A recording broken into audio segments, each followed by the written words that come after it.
Que me encontré con otro amor.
Thank you.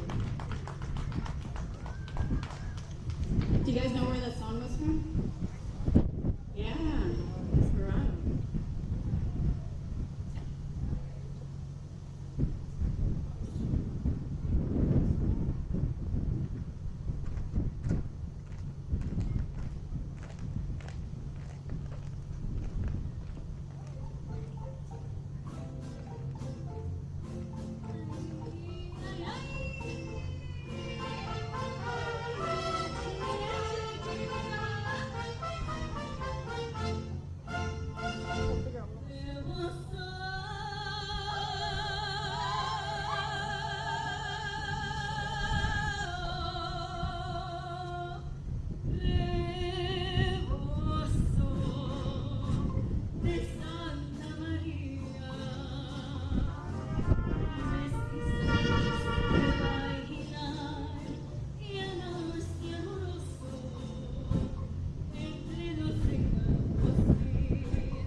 Good evening, fans, and welcome to Mexican Heritage Night here at Oil City Stadium.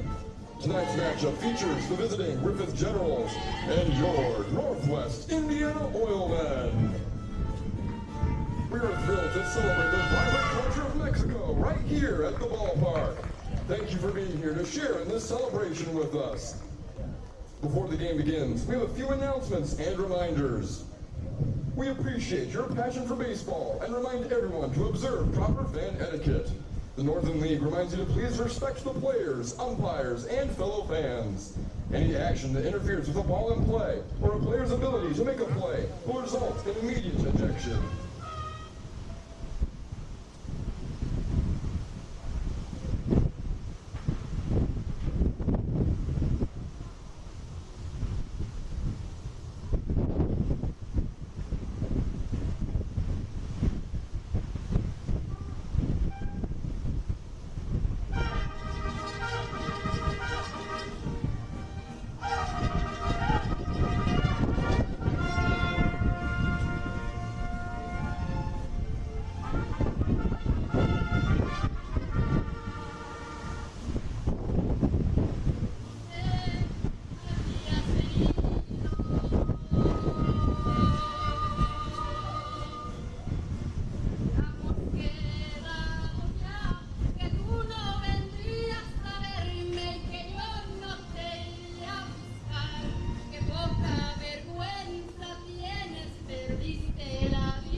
We kindly remind all spectators to remain vigilant and aware of their surroundings throughout the game.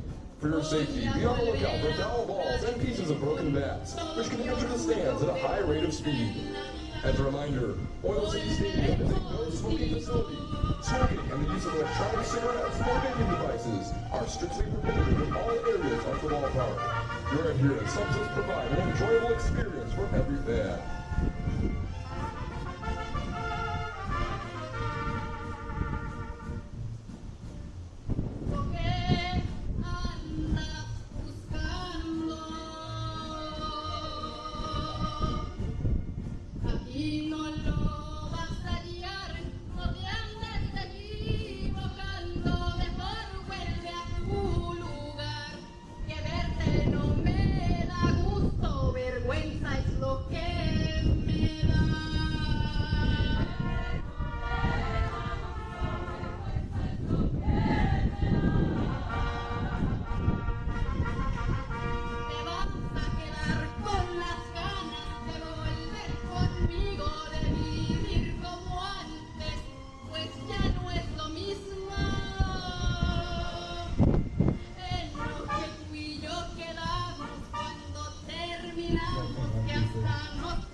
The Northwest Indiana Oilmen would like to now thank the following sponsors for their support in the 2025 season.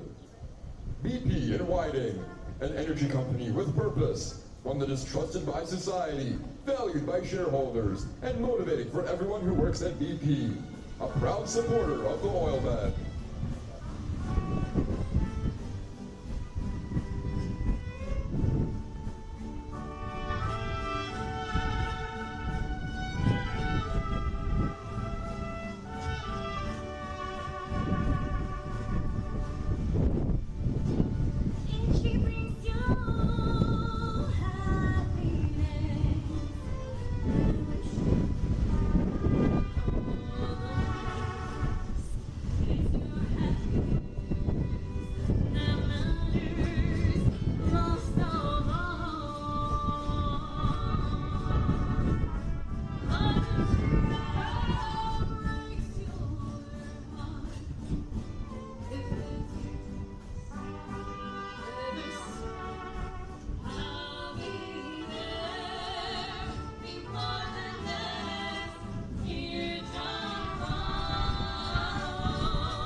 NWI Local 697. Whether you are the looking for a large-scale electrical contractor or a homeowner needing a generator installed, we can help take the guesswork out of finding a professional you can trust.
Are you guys tired of mariachi? Sí, ¿verdad? I heard that. They were so offended. They're like, yeah, cállenos.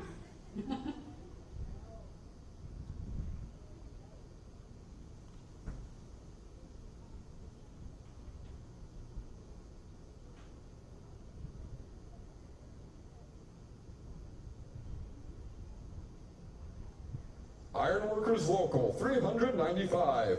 A company that strives to achieve a good standard of living and quality of life for our members and their families in all phases of their ironworking career by building a reputation for performance, excellence, and unsurpassed pride within our local union.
Laborers Local 41. Laborers Local 41 currently represents 1,200 members who work in the construction industry in the Northwest Indiana area. They are the fastest growing union of construction workers and one of the most diverse and influential unions representing public service employees.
Wholesome and affordable. Our premium sliced meats mixed perfectly with fresh ingredients. At Land of Frost, we're a family business that's been making great tasting lunch meat for more than 60 years. Look for it in your grocery store today.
Waterproofers, and allied workers.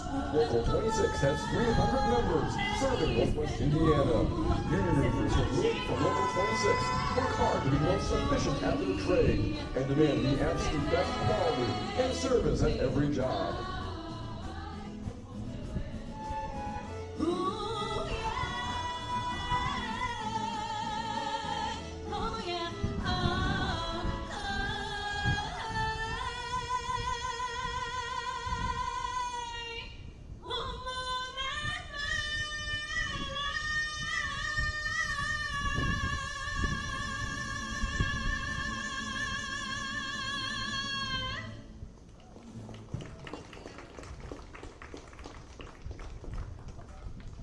Well, muchas gracias y que viva México. Thank you so much. Thank you so much for having us, Indiana. Nosotros somos Mariachi Sirenas. Sí, señor. Nos pueden seguir. You can follow us on Facebook, on Instagram, on TikTok, on YouTube. Tenemos un website, mariachisirenas.com. Thank you so much. I think the next time we're going to be in Whiting is going to be for Empanada Fest in September. Entonces, si les gustó, nos vemos en septiembre. Muchas gracias. Enjoy the game and play ball.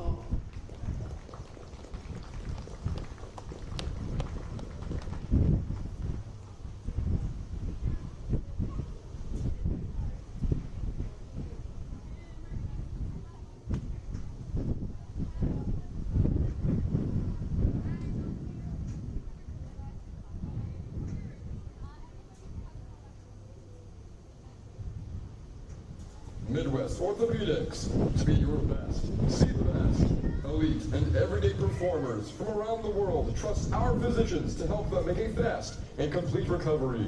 We're here to help you rediscover the best version of yourself. Call Midwest Orthopedics today.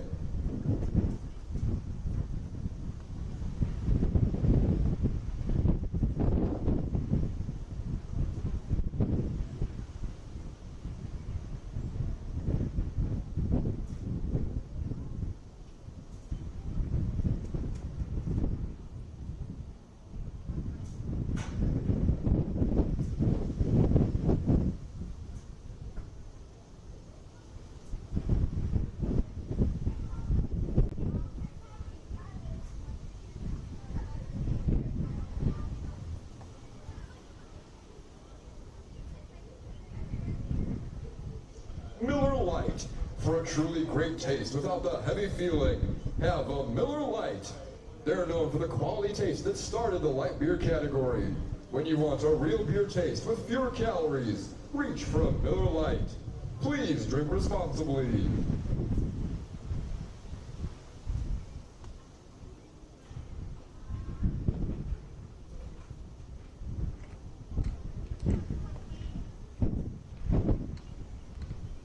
NIPSCO. Looking toward a brighter future, NIPSCO is committed to building a sustainable energy future for our region, working to deliver cleaner energy options while serving its customers reliably.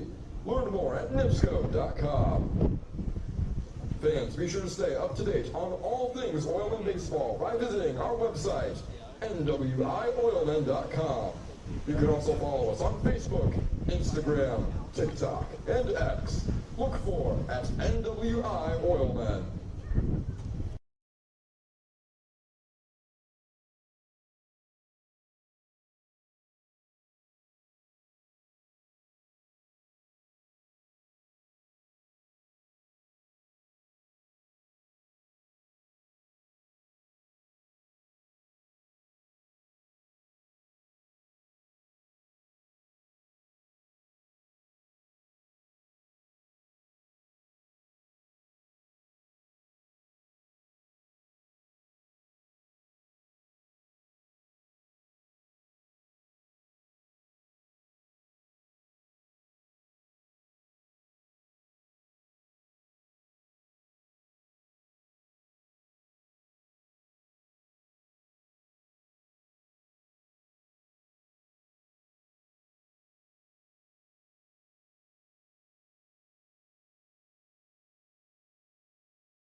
Northwest Indiana is unique.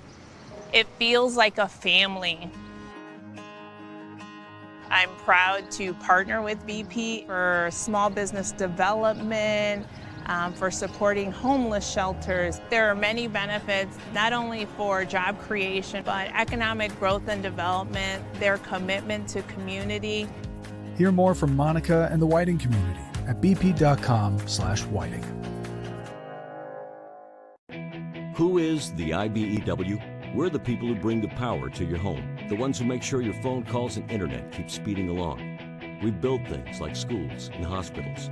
We bring the biggest shows and sporting events to the world, keep America's railroads on the right track, help cities, states, and the federal government work for you. And we proudly build products made in the USA. The International Brotherhood of Electrical Workers, the IBEW. Wait! Let me help! Land of Frost! Premium meat! Delicious! And no byproducts! Toss it in. Et moi? Okay. Whee! Make the smart choice. Land of Frost Premium Meat. There's a shortage of roofers across the country. Here at Roofers Local 26, our signatory contractors are in need of a well-trained workforce, and it's our job to provide that workforce. We are looking for people that are self-motivated, people that are reliable, people that are willing to give a hard day's work. In return, they get a good paycheck with good benefits. This is not a job, this is a career. If you're willing to put the time and dedication in, we're willing to provide you the tools and training necessary for you to succeed in the roofing industry. We've been doing this for almost 100 years. We know how to get the job done. These days, it's recommended that you keep your social circle small. Of course, as the original light beer, we've always recommended that. It's Miller time. We don't go to the office, we build it. This is a truism with Ironworkers Local 395 and the Northwest Indiana Contractors Association. Our goal is to exceed our customers' expectations. We provide a skilled, OSHA-trained, drug-free workforce, as well as many other certifications from our 4-year training program.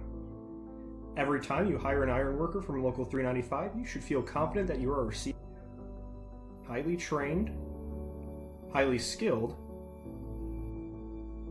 and drug-free journeymen and apprentices who take their job and your project seriously. For more information, contact us at 219-763-7900 or ironworkers395.com.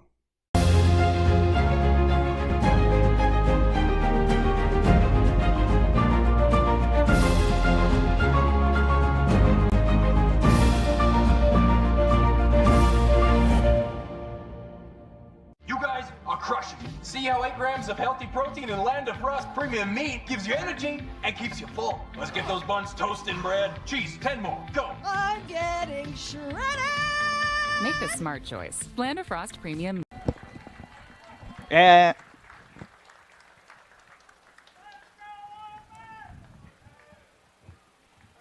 no power.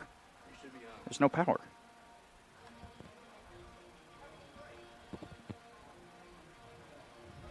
Now, ladies and gentlemen, the moment you're Welcome. been waiting for. It's time for Oilmen Baseball.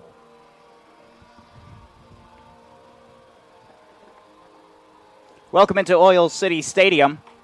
My name is Seth Berquist. Alongside me is James Chalice. James Chalice, tonight the Northwest Indiana Oilmen face off against the Griffith Generals. It's set to be an exciting matchup here for Mexican Heritage Night. I'm feeling good about baseball today, James. How about you? Well, you know, every day is a good day for baseball. Unfortunately, well, it's not hot anymore outside, but unfortunately earlier today was hot, so I wonder if that plays a little bit into if players have fatigue. Neither one of these teams had to travel very far, but the Generals in their last game just beat the reigning champions 8-0, and I'm pretty sure the last time these two teams faced off, the Generals won that game too. Out on the mound for the Northwest Indiana Oilmen is Matthew Rutke in his second start of the season. This will be his 4th appearance in his 9 innings of work so far. He's given up 7 hits and 2 runs, both unearned. the current reigning Northern League Pitcher of the Week. So exciting stats on him as we are set for a very exciting game here at Oil City Stadium. It's also the first time in a while that me and you have been working together, James. I feel like I've been on my own for so long now. Yeah, I mean, I feel like I've been on my own too. It's been hard being by ourselves, but, I mean, it's a great time to get back together. And the throw down to second signifies the beginning of this game here at beautiful Oil City Stadium. Nick Mangano is going to lead off the shortstop. Matt Rutke on the bump, and we are ready to go. Mangano batting .313 so far on the year. Yeah, I mean, he's been spectacular, not only hitting, but filling that gap at the shortstop position. Not really letting anything get by him. First pitch of the game, 7:08 p.m. Very clear skies, not a single cloud out there. Currently 92 degrees with pelting wind in from right field. And that one is swung on and missed. Count goes 1-1 to Nick Mangano. I wonder if that wind might affect, well, it obviously will affect ball flight, but I wonder if it'll have that wall rob some home runs. Strike two down the middle on the fastball.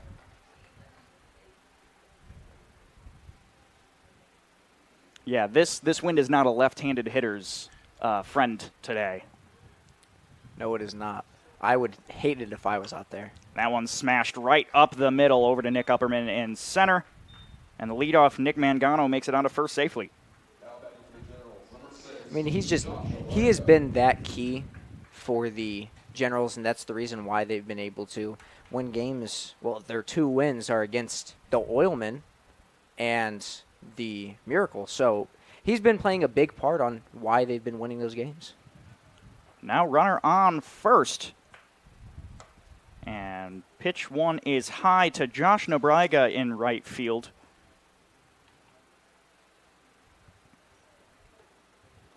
Nobrega 0 for 7 so far on the year. This is his 4th game of play. Swing and a miss.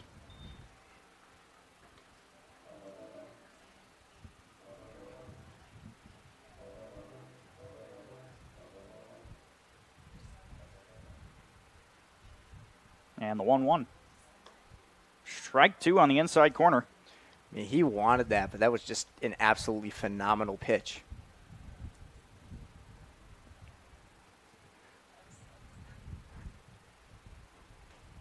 Matthew takes a quick look over at first. Don't think he's going to throw it over there. The 1-2 is swung on and missed. Down he goes by the way of the K. And 1 out now in the top of the first. I mean, that once again, that was just a beautiful pitch.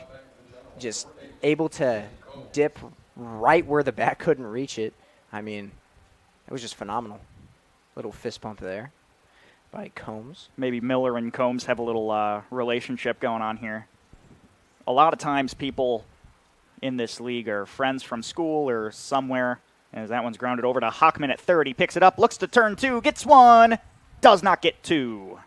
I'll go in the book as a fielder's choice. I mean, maybe it was just a slow roller. I can't even say maybe if the arm was faster because that that throw was in time, but, you know, just good job by Combs to beat out the double play opportunity. But now there's 2 outs on the board and a runner on first. This is not great position if you are the Generals. Check down over to first.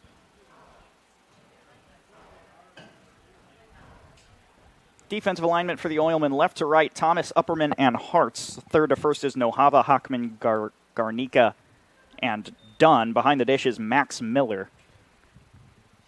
Once again, Matthew Rutke in his second start out there on the bump.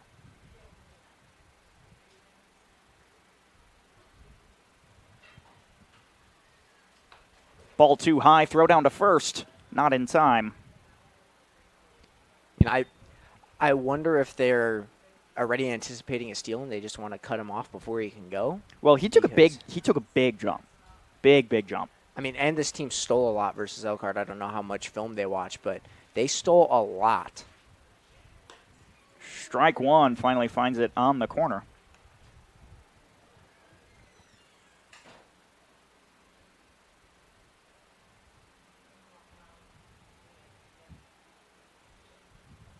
2-1. Is drilled over into right. Grab made by Hartson. That will retire the side. Generals get a hit, but strand one out there on first and 13 pitches. We'll be back with the bottom of the first inning here on the Region Sports Network.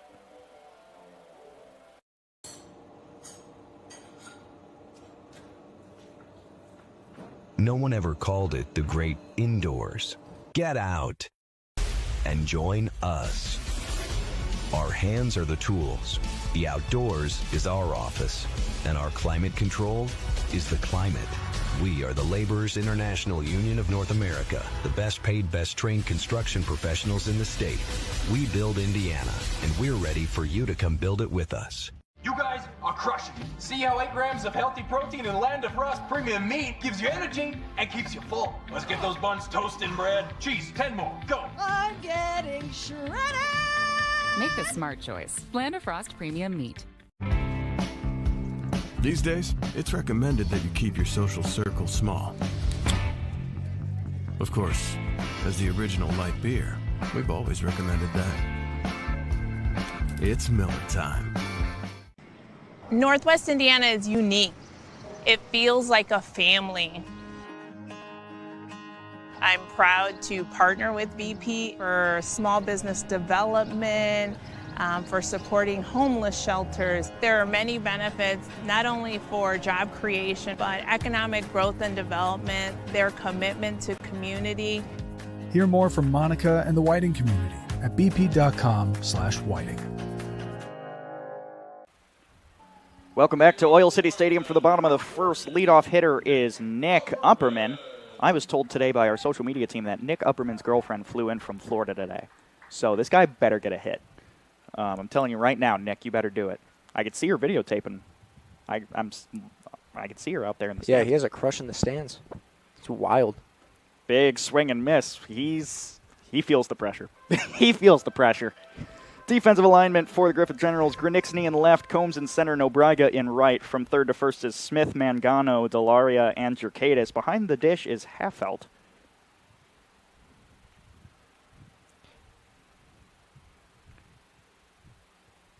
And Scott puts that one on the outside corner for strike two. Dylan Scott, his second appearance for the Griffith Generals. His first appearance was not a start. He came in as a relief, pitched 3 innings, giving up 4 hits and 2 earned runs. A little bit of a defensive adjustment. Jerkadis was playing catcher in the last game. You had the catcher, Hallfeld, he wasn't playing at all. Big swing and miss, and Upperman goes down with the K. Both of his swings that we saw there were big hacks. Yeah. Real big swings. He's trying to impress his woman in the stands, and I get it. I'd be doing the same thing, but no, a guy to look out for on this team is not only Mangano, but the man playing second base, Delaria. He played his first game that I at least saw. I missed a couple on yesterday's game, and he plugged the gaps very, very nice. It does not look like they're going to go back to Clark inside center field. So I wonder what the reason for that is, but these defensive adjustments, we'll see if they can work or not. Kamari Thomas now at the dish out of Michigan State University as he grounds that one over to the second baseman. The throw in time. That's the second out.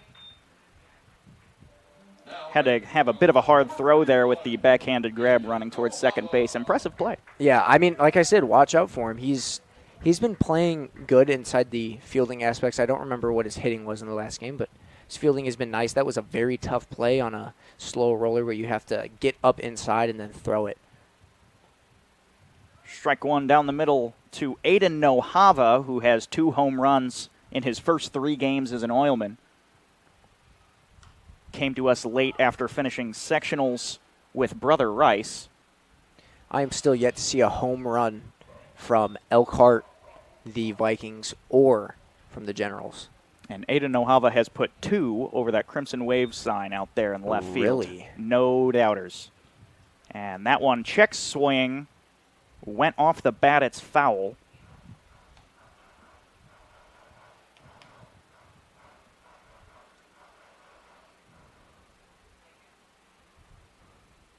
The 0-2. Drilled high into deep center field. Combs is under it.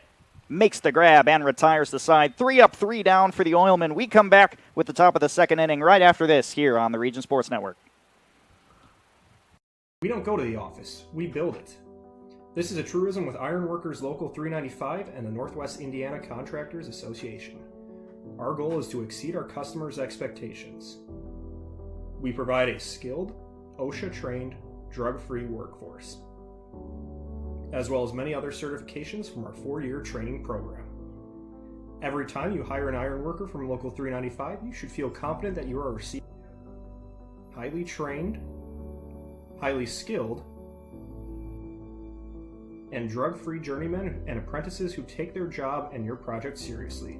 For more information, contact us at 219-763-7900 or ironworkers395.com.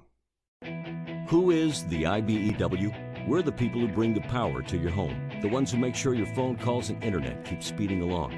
We build things like schools and hospitals. We bring the biggest shows and sporting events to the world, keep America's railroads on the right track, help cities, states, and the federal government work for you. And we proudly build products made in the USA. The International Brotherhood of Electrical Workers, the IBEW. Wait! Let me help! Land of Frost! Premium meat! Delicious! And no byproducts! Toss it in. Et moi? Okay. Whee! Make the smart choice. Land of Frost Premium Meat. Welcome back to Oil City Stadium. It's the top of the second inning. Matthew Rutke, his first inning of work, put out 13 pitches, only let up 1 hit. Now Will Fremian comes to the dish in the 5-hole.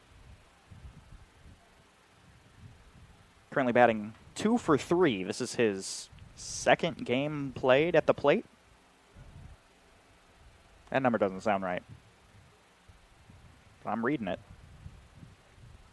Well, if anything's wrong, then it would be my fault.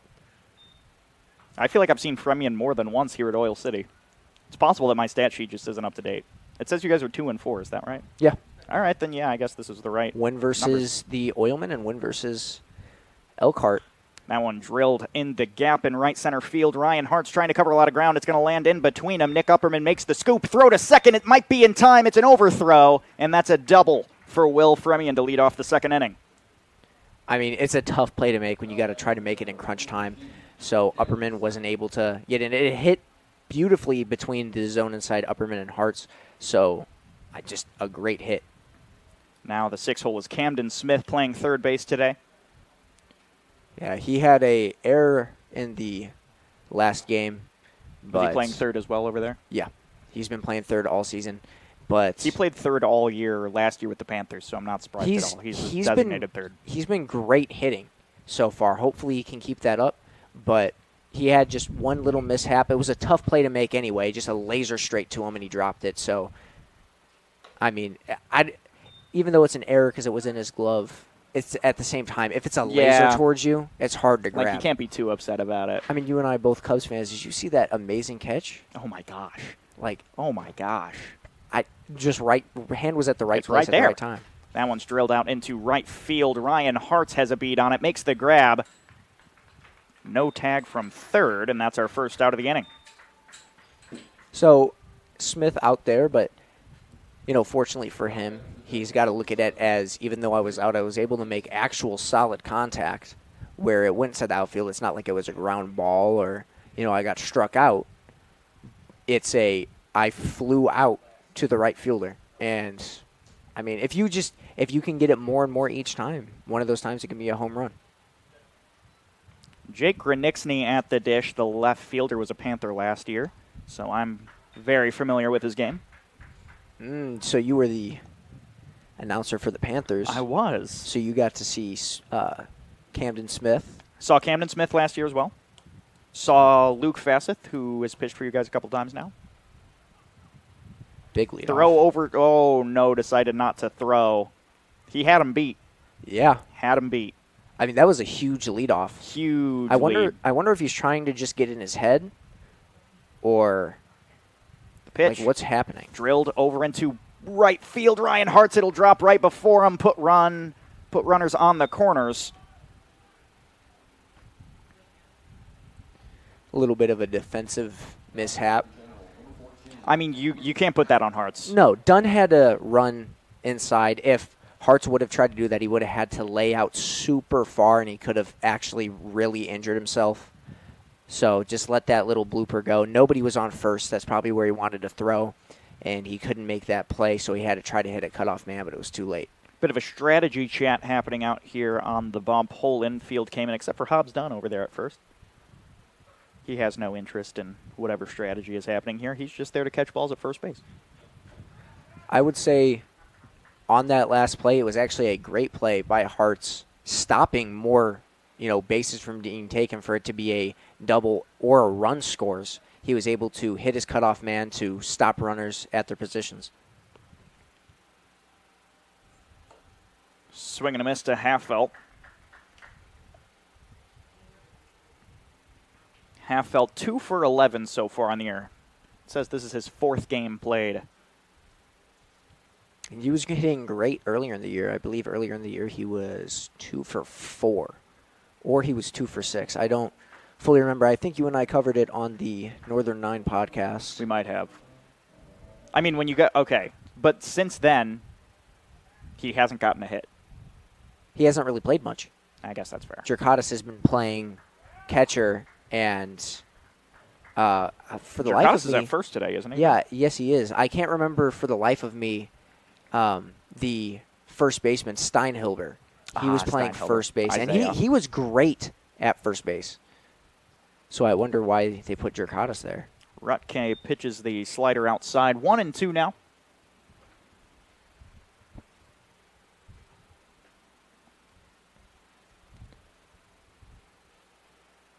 In this game, the Generals luckily brought a very experienced replacement pitcher in Billy Vukobroktovich. Big pop fly over into center field. Nick Upperman makes the grab. Runner tags the throw. And he will get held off. Beautiful throw by Nick Upperman out there in center. No sac fly for Halffelt, and we now have 2 outs with runners on the corners here in top 2. I mean, that was just a phenomenal throw. And I get it's shallow, but, I mean, I don't have an arm, so I would have had to hit a cutoff man. I play infield, not outfield. Yeah, I'm not an outfield guy. Yeah, exactly. So if for him to, have that arm to throw it and for it to be that it was accurate. A perfect throw. I know, for it to be that accurate. Hit him in the chest. If you go, you're out. So great hold there. Strike 1 on the outside corner to Delaria, the second baseman, batting in the 9 hole. So now we're in the top of the second, and we've seen all 9 of them. DJ 0 for 5 so far on the air. This is his 3rd game at the plate. And that's blooped over into third. Nojava needs to make a hard throw, and he gets there. 2 stranded here in the top of the second. We come back with the Oilmen swinging right after this on the Region Sports Network. There's a shortage of roofers across the country. Here at Roofers Local 26, our signatory contractors are in need of a well-trained workforce, and it's our job to provide that workforce. We are looking for people that are self-motivated, people that are reliable, people that are willing to give a hard day's work. In return, they get a good paycheck with good benefits.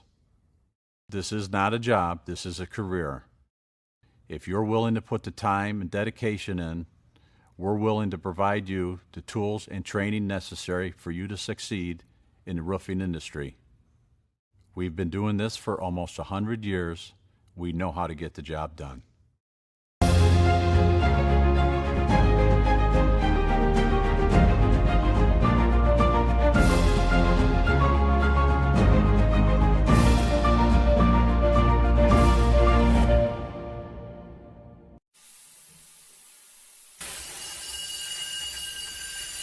When you're done watching your workdays go down the drain, get out and join us. Out here, we don't scrub, we screed. The only drying is cement, and it's okay if things get dirty. We are the Laborers International Union of North America, the best paid, best trained construction professionals in the state. We build Indiana, and we're ready for you to come build it with us. Well, bad news from up here in the Oil City Stadium press box. Your play-by-play broadcaster, Seth Berquist, doesn't remember how to do the marker right now. So There's hand, flip. Is it Then you cross hips? Cross hips. And then regular hips. Yeah, and then you move your hips around. I feel like there's more to it, though. No. It's 1, 2, 3, 4, 5, 6, 7, 8, and then you flip your hips around. No, you're right. All right. It's Cole Hockman at the dish now. Hockman playing shortstop today, usually a third baseman. But since the takeover of Aiden O'Hava, has had to do a little bit of moving. He fouls that one off.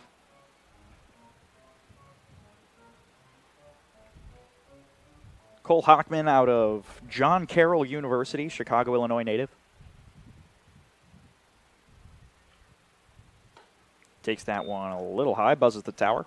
Yeah, that was a close pitch. Luckily in this league, I don't think I've seen many targets. A lot of the guys, they know each other. They're nice. I remember there was a Vikings Generals game where there was a stare down, but it was the 8th. It was already a blowout. The score was like 11-3, and I was like, you really can't have a stare down walk to first when you're down by, insurmountable runs. That one popped in the air. It's in shallow right field. It might drop. Second baseman Delaria makes the call, and that is an out. That'll bring up the catcher, Luis Termero.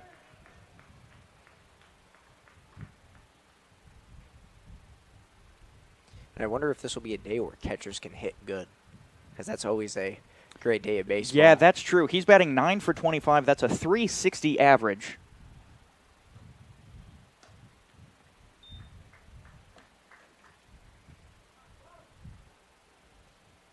And he's only missed one game so far this year. Now and foul back into the netting. The best way to get better is to show up every day, day in, day out, and do your job.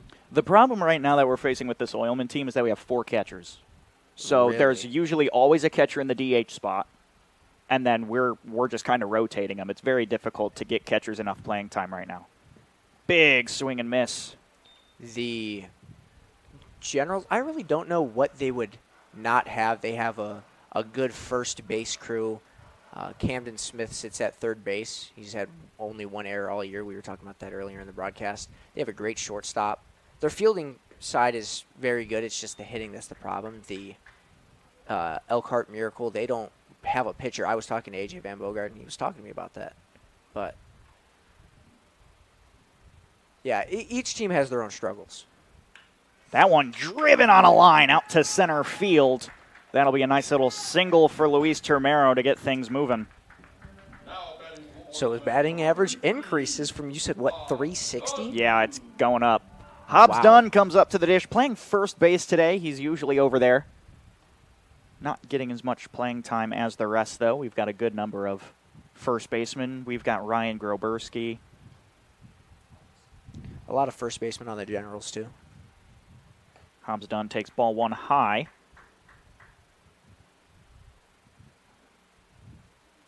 The Oilmen are the only team in the league right now with a positive run differential.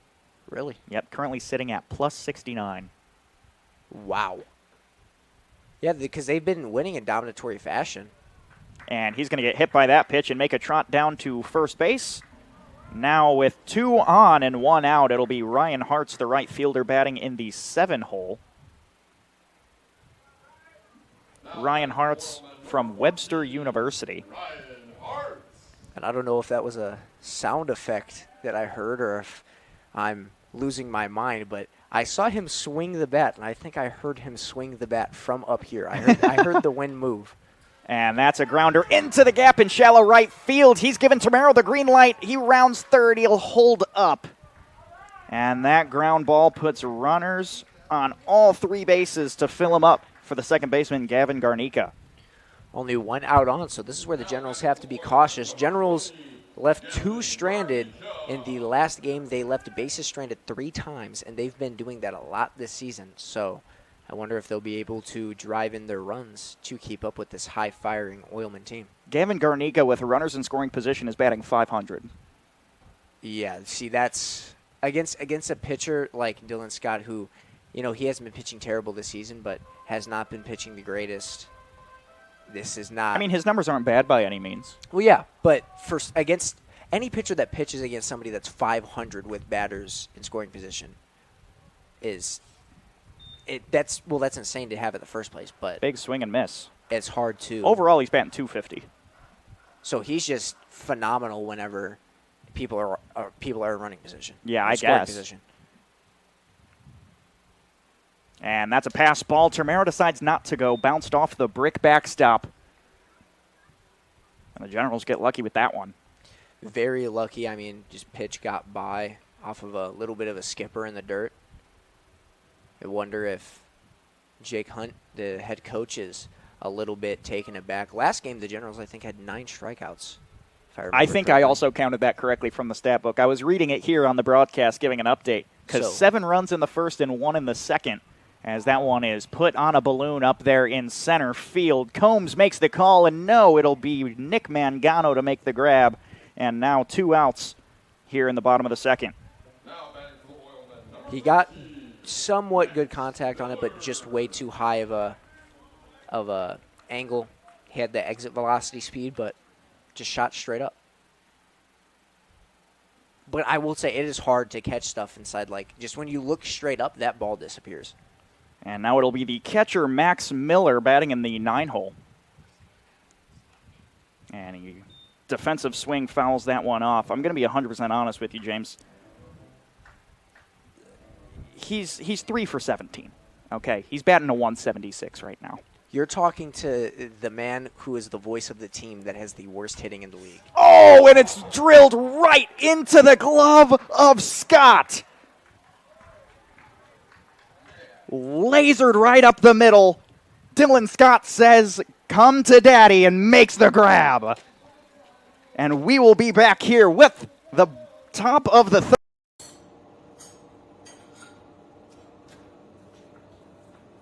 No one ever called it the great indoors. Get out and join us. Our hands are the tools. The outdoors is our office. And our climate control is the climate. We are the Laborers International Union of North America, the best paid, best trained construction professionals in the state. We build Indiana, and we're ready for you to come build it with us. You guys are crushing it. See how 8 grams of healthy protein in Land of Frost premium meat gives you energy and keeps you full. Let's get those buns toasted, bread. Cheese, 10 more. Go. I'm getting shredded. Make the smart choice. Land of Frost premium meat. These days, it's recommended that you keep your social circle small. Of course, as the original light beer, we've always recommended that. It's Miller time. Northwest Indiana is unique. It feels like a family. I'm proud to partner with BP for small business development, for supporting homeless shelters. There are many benefits, not only for job creation, but economic growth and development, their commitment to community. Hear more from Monica and the Whiting community at bp.com/whiting. All right, we're in the top of the third. You need 3 things to make a sandwich. 2 of them are bread, and 1 of them should be Lando Frost lunch meat. Wholesome and affordable, their premium sliced meats. Mixed perfectly with fresh ingredients. Pick some up at your local grocery store today. We're not here to talk about that. We're here to talk about the Dylan Scott robbery up there on the mound that we just saw. Max Miller already having a tough start to his season. Put a 100-mile-an-hour laser right back into the glove of Dylan Scott. I mean, right place, right time, and that quick reaction time. Then he walks it off like nothing even happened. He was just like, yeah, I caught it. Yeah. I mean, it's baseball, guys. It's baseball. We go back to the top of the order in Nick Mangano. The shortstop is 1 for 1 on the day. His first time up was a single right up the middle to Nick Upperman. Off speed down the middle for strike 1.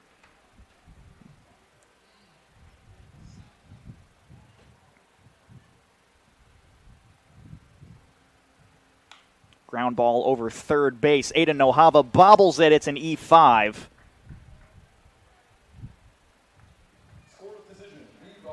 And now Nick Mangano, the leadoff hitter, gets on first once more for Josh Nebraga.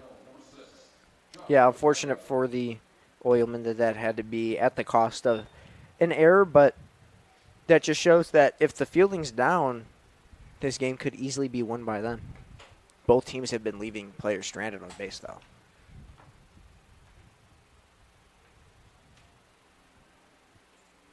That one in foul territory will go out of play from Nobrega. Nobrega's first time up, he struck out. So if you're the Generals, you'd hope he's seen enough of the pitches now to get a feel for Matt Rutke. And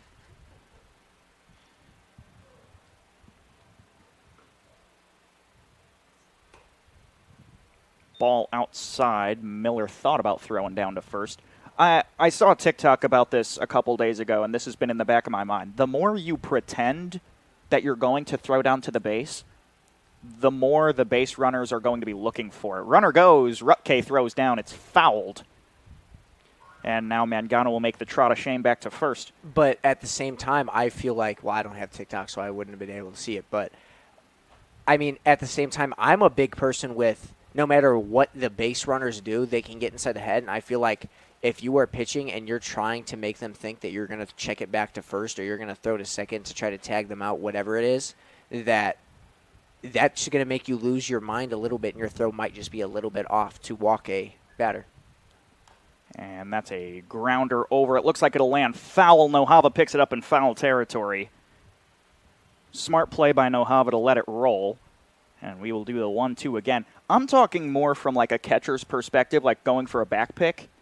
Oh, okay. Like a lot of times a catcher will catch a pitch, yeah, and if there's a big secondary lead, then he'll step up. He'll step up and pretend to throw. And if you keep doing that more and more and more, they're going to think twice about trying to right. Take They're off not even. They're not even going to take a secondary at that point. Okay. Yeah. No. Now I get what you're saying. I thought you were saying about if you catch him a couple times out of the corner of your eye taking a big secondary, you just got to pop up and act like you're going to throw. Then you if you're fast enough, you can go for it.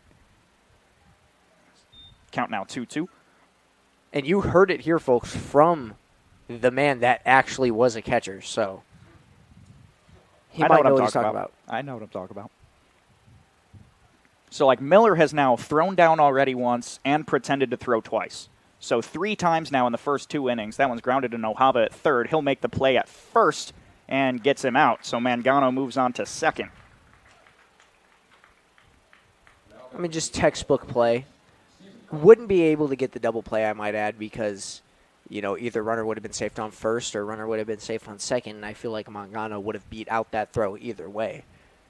So, just textbook play to get an out on the board. Now 1 out and a runner on second. This will bring up center fielder Stephen Combs. I think Stephen Combs also might have been one of mine last year, because the name sounds heavily familiar. Called time. Let me get out last year's roster, because I'm really thinking that this guy was one of mine.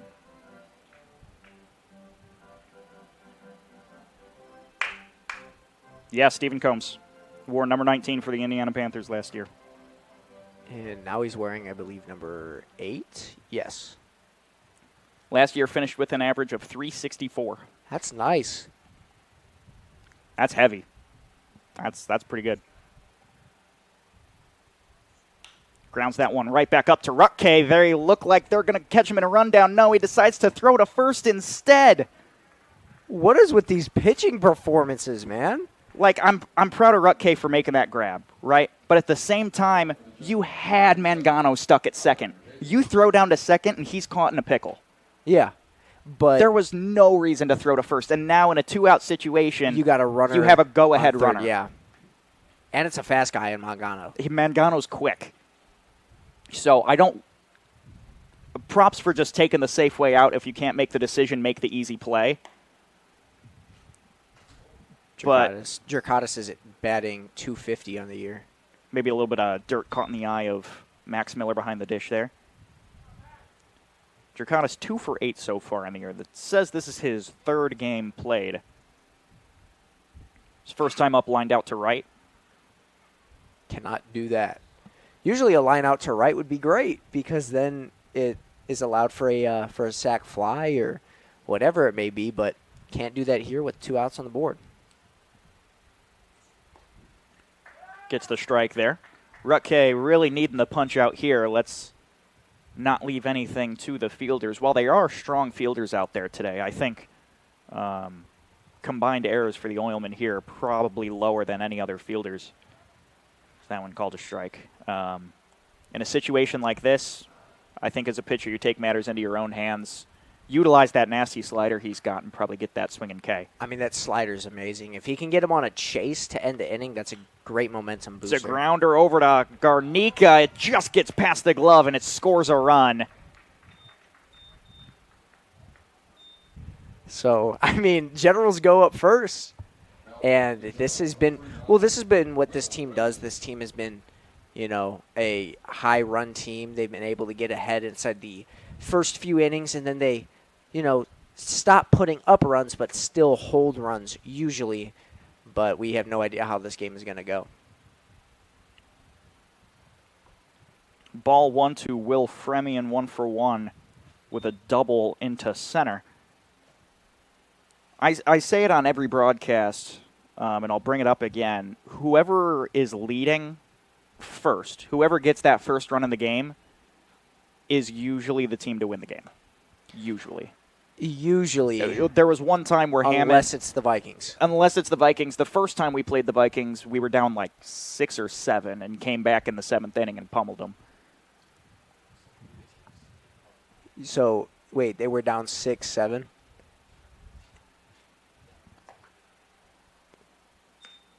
I mean, no, I remember that game. I think that earlier the Generals were down by, they were up by 2 runs. And then the other team outscored them later in the game. And they ended up losing. It was when they were playing Elkhart. Ground ball up the middle. It's Cole Hockman, takes it to second himself and retires the side on the fielder's choice. That ends the top of the third. We come back with Oilmen bats right after this here on the Region Sports Network.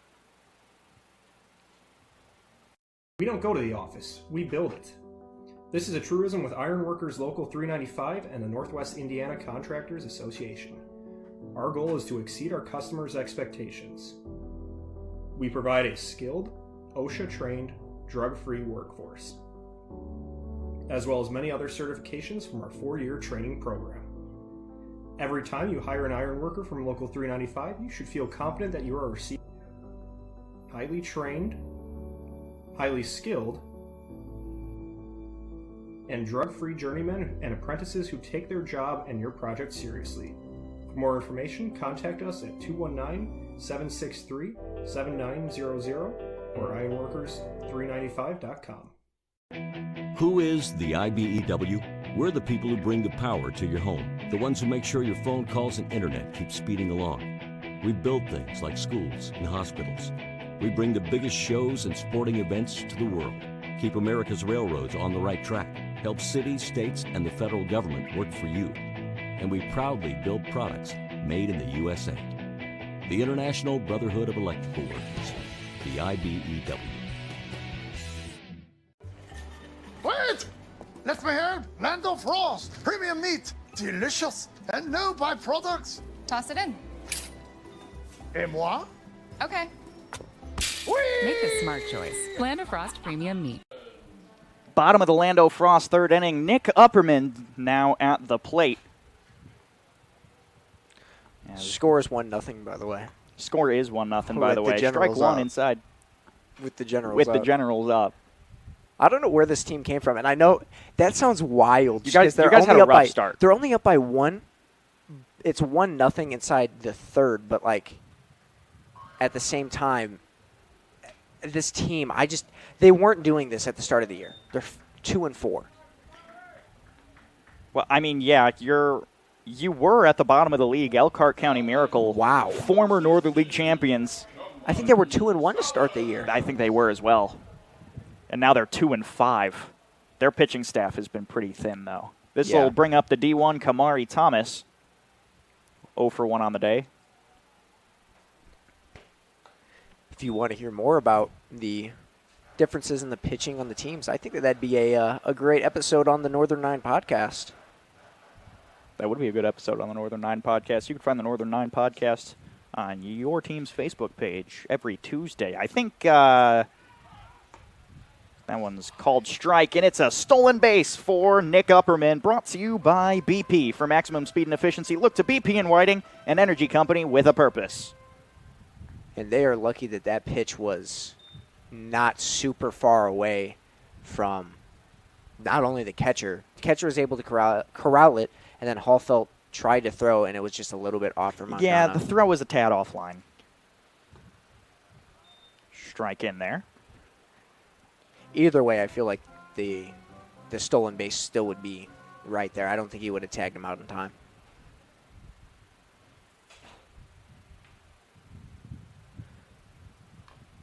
Ground ball chopped over to first baseman. Throw to first. Safe! Infield single to the first baseman. That was no way. That's a jaw-dropping play. I wish we could see a instant replay of that because that was just wild. You never see that. But just able to hit it. That was such a slow roller. Everybody in the field is upset. Jake Hunt, head coach of the Griffith Generals, coming to just have a chat. They're just going to have a chat about it. I mean, from up here, it's hard for me to see first. I have to lean over towards you, but it's close. In a close run, the rules of baseball say you give it to the base runner. And I believe that was so close where it was pretty much at the same time, and if it happens at the same time, then, I mean, it goes to the runner. So I tip my hat off to him. Now runners on first and third, no outs here, and it's Aiden Nohava, the big hitter for the Northwest Indiana Oilmen. I know everybody's wearing white pants today, but Aiden Nohava's pants might be the whitest. Kamari takes off. The pitch is inside, ball one. Throw is not there. It's a stolen base. Brought to you by BP. For maximum speed and efficiency, look to BP in Whiting, an energy company with a purpose. I don't know if you've seen this, but I just remembered a video that popped up in my head. I saw you smirking, so I know something's going on. A little, there's not a little league, but it was like a middle school baseball game. It might have been little league, but the catcher went to throw to third, and the kid was sitting in the batter's box, and it hits the kid in the head, and he just falls back. I don't know why that just popped in my head.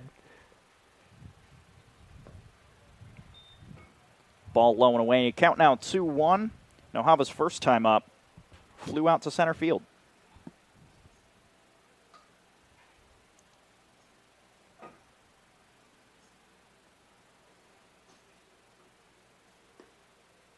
Finds the bottom of the zone with the off speed. Now 2-2. I mean, these pitchers have been hitting those corners and edges and everything. Oh, every Northern League pitcher that I've seen so far is painting corners like it's nobody's business. Yeah, I mean, for a league that is not well known for its pitching, they've been they haven't been pitching phenomenal, but when they pitch and it's a strike, it is a phenomenal pitch.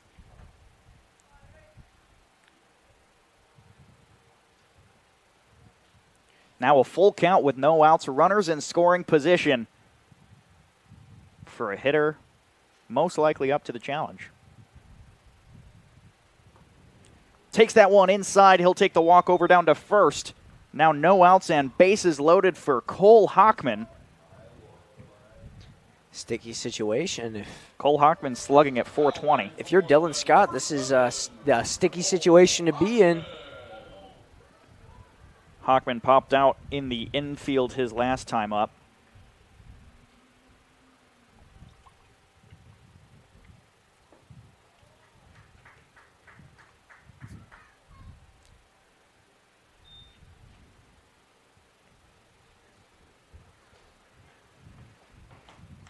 That one popped straight up once more.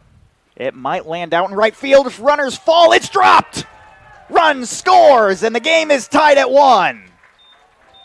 I don't even know who to give the air to. I think it's E9. I think it's E9. Players just ran into Let's call it each other. E9. Players just ran into each other. But that would have been a tough play to make either way. Game now tied. It's Luis Termero who's already 1 for 1. Bases loaded. Still same situation with no outs. But now you're not trying to get one back. You're trying to bring that lead. That one is a wild pitch that will send runners moving, and it scores 1. Me and my big mouth. It's 1-0, by the way. Now it's 2-1, by the way. Now still 2 in scoring position. Not a stolen base. It's a wild pitch. Jovi out here trying to save me. There's nothing to save. Takes that one high. Count 2-0. In the wise words of J. Cole, don't save her. She don't want to be saved. Yep.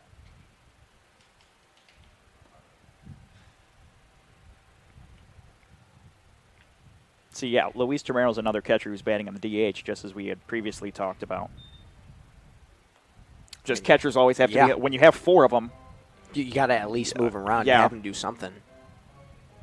And they're almost always here. But you or could, at least 3 of them are consistently here. You could also have a catcher play first base.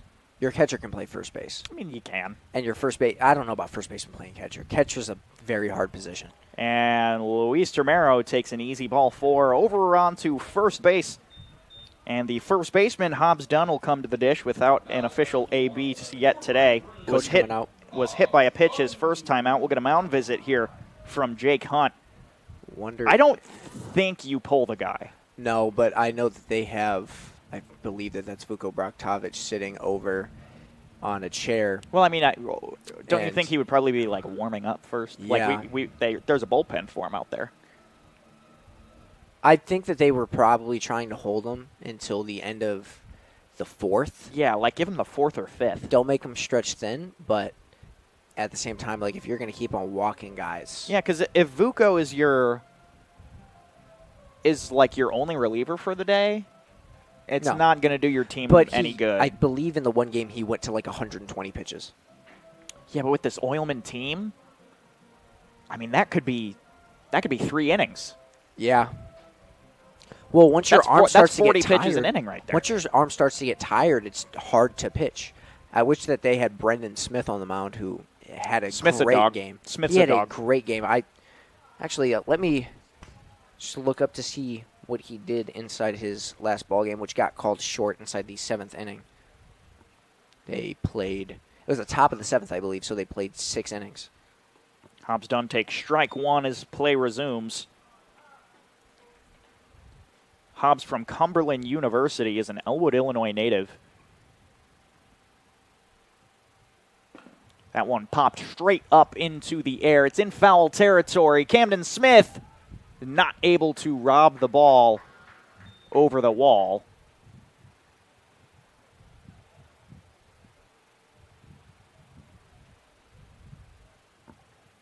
Camden Smith always tries to lay out for everything. I've noticed that this year. He tries to get those great plays, get those highlight plays to, just do something. I don't mean to be that guy, but there's no scouts here, man. Hey, you got to play like you mean it. You got to play hard.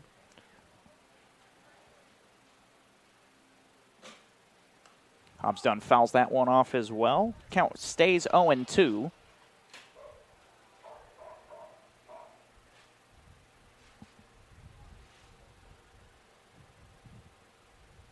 And I'm still trying to search for those stats from last game. I don't really know how to work Game Changer much. Here we go. Now I found it.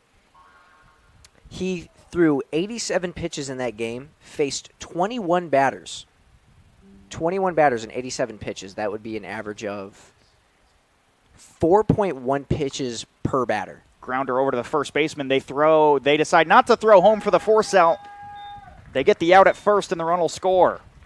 I don't know why you didn't take I don't first. know what he's thinking. I don't know why. I do not know what he's thinking. I do not know what he's thinking. You throw that textbook. Throw home. It's textbook. A force out. Don't worry about the double play, man. Just get the out at home. Like, there's only one way to stop runs. But, like I said, Smith in his last game pitched 4.1 pitches per batter and had 9 strikeouts in a 8-0 win. I think he only allowed 2 hits all game against 21 batters. He had a phenomenal game. So I wonder if they're missing him here on the mound today. I'm fairly certain they are, as the score is 3-1 after that. I'm not even going to sugarcoat it. Terrible play by. I wouldn't call it terrible. I Look, would. a terrible play would have been if he didn't get an out at all. It's terrible. You allowed a run because you had a choice of, should I tag at first or should I just throw home and keep bases juiced and stop a run from scoring? You stop a run from scoring. I mean, that's what you do. But, yeah, I do agree. It could always be worse. If there was no out there, yeah, I would have been livid. Hartz fouls that one back over the press box. Count is 2-1. Hart's first time up, he singled on a ground ball to right. I'm in perfect position if a ball hacks straight Oh, back. yeah, absolutely. I'm in perfect position. Just catch it, as long as it does not hit the camera that's sitting right in front of us. And that one drilled out into center field. Termero's tagging, caught, and he goes. That's actually Hockman over at third. Termero is over at second, but that's a sac fly from Ryan Hartz. Now batting for the Oilmen, number 20, Gavin Garnica. Now it's going to be Gavin Garnica, the second baseman. 2 outs.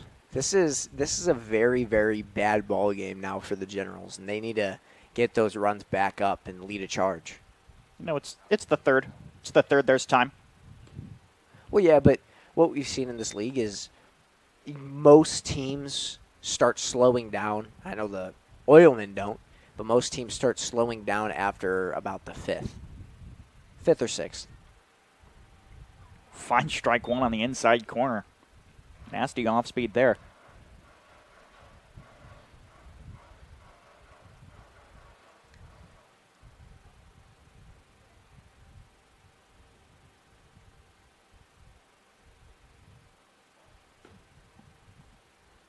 He's getting Ball in his own two. head. He's in his own head. He's in his own head. He needs to get off that mound because he's stressing himself out. That Andalaria is really trying to get the tag. Ball 3. Runner in scoring position with 2 outs here in the bottom of the Lando Frost third inning.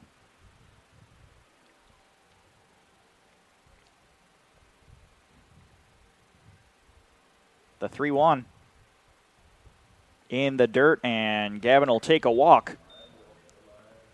Now Max Miller looking for a bit of a revenge story after his line directly into the glove of Dylan Scott his last time up. But that at-bat ended the second inning, and now we're seeing him in the third inning with 2 outs. We've gone through the whole order just in this third. Gets ball 1. Very great eye by him. Big league take. I guess it makes sense that 4 runs score and you see all 9 hitters in an inning. Yeah. That math adds up. Ball 2 outside.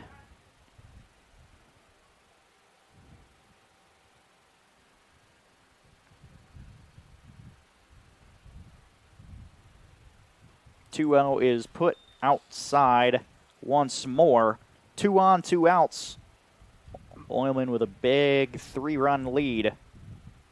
That might have been a ball, but that was still a great, it floated. A lot of movement. It floated, and it moved a lot. So if he can get those inside the zone, there's no way he hits those. That was Miller was swinging for the fences. I can't believe he took the green light on that one. And it's 3-1. Well, usually 3-1 pitch or 3-0 pitch, you usually don't swing at it, but I mean, I don't know about in this league. That one driven high into shallow center field. Combs makes the grab and retires the side. Strands 2, but 4 score for the Northwest Indiana Oilmen. We'll be back with the 4th inning here on the Region Sports Network.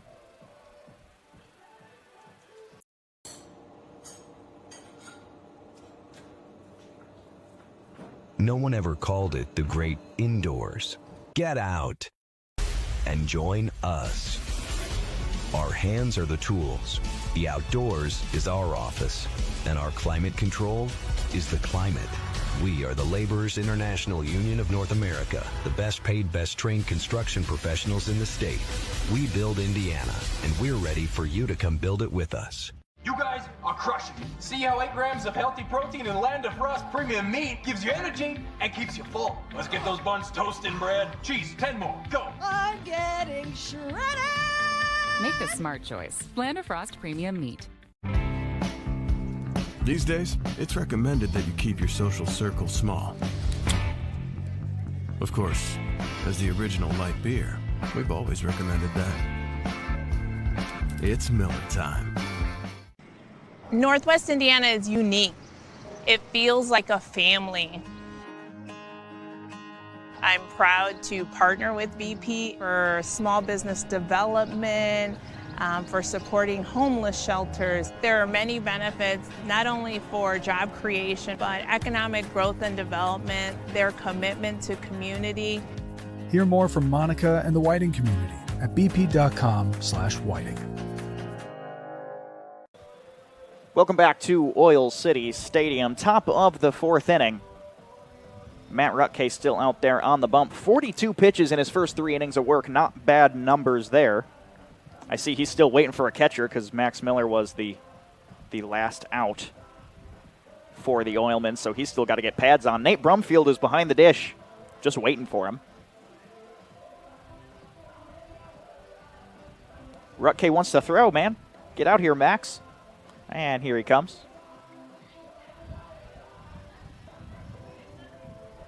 You know, it helps if you have like a team. It's like a pit stop situation. You have one guy on each leg pad. You throw the vest on yourself, get the mask. Yeah, but I don't know how much I'd like that. It's not that bad. I mean, I don't know. I'd want to put on my own equipment to make sure it's secure. It's put on the same way every time, man. I mean, I don't know. I never played catcher, so I wouldn't know. Or maybe do the knee pads yourself. I'm too scared to do catcher. You know how people at home listening, I don't think you realize how scary it is to have like a freaking 90-mile-an-hour fastball at your face? Yeah, that's thrown at your face. And then you got to try to let go and paint it inside. You got to try to paint the ball so the ump says strike. Camden Smith takes strike 1 on the outside corner. The third baseman today has so far flown out to right field. That one is put up in the air. It's in shallow right field. 3 guys might collide. Ryan Hartz calls everybody off and makes the grab for the first out. So Hartz has gotten him out both times this game. He's pulling opposite field, which makes me think he's not seeing Rutke's pitches. No, he usually quite does well. that. Is he usually an oppo guy? Yeah, he usually hits towards right field. Interesting. I've noticed that a lot. I think he's a little bit just too early on every single one of his if you're pitches. a contact hitter and you're not Or looking too for late, power, the opposite field is fine. Yeah. I mean, it gets people thinking differently about their defensive adjustments. Of course. Jake Renicksny, left fielder, 1 for 1 on the day with a single over to right. Do you want to make a little friendly wager? Makes me nervous when it's with you. What are you about to offer me? I don't know. I'll just do a. What do you want to offer? I don't know. I'll just do a 5 push-up wager. I thought you had a. I thought you had it like. What's the wager on? Whether or not I can shoot this brisk lemonade bottle into the trash can behind us. Why do you keep trying to make me do push-ups, man? Because I'm like I don't know. I don't know what else to bet. I'm broke. I can't afford any cash. Afford any cash. I cannot believe that it just left my mouth. 3-1 now to Granicksny. I actually missed this shot earlier today. Jovi Savalio, was looking at me. Does he want to take up my bet? No, he does not want to take up my bet. Jovi's like me. I'm fairly confident I will miss this. We're not working. And I play basketball a lot. 3-1 is fouled back into the net. Count now full. Oh, I missed that so was bad. Rough. I missed that so bad. That was. You should have taken the bet. I should have. Shoulda, coulda, woulda. Okay, kicks and delivers. It's high and in. Ball 4. So, luckily for the Generals, able to at least get men on base here to try to take down a score that Doesn't look insurmountable, but it surely feels like it. Excuse me. Just one run at a time. Luke Halffelt chops the first one foul. Halffelt flew out to center his first time up. You guys are popping a lot in the air. Yeah. This team has been doing that a lot. The wind is devastating today. So that's not in your favor. Lucky for Halffelt, if he lines it out, inside left field, it could be a base hit for a double and then moves his man on first over to third. There's a couple weird uniform changes. Yeah. On the Generals. I don't know if it's still like that. I think Mangado is 5 on away games. Yep. And 12 on home games. But I forget which number he plays at home, but it's a different number. He could not find 2 of the same jersey.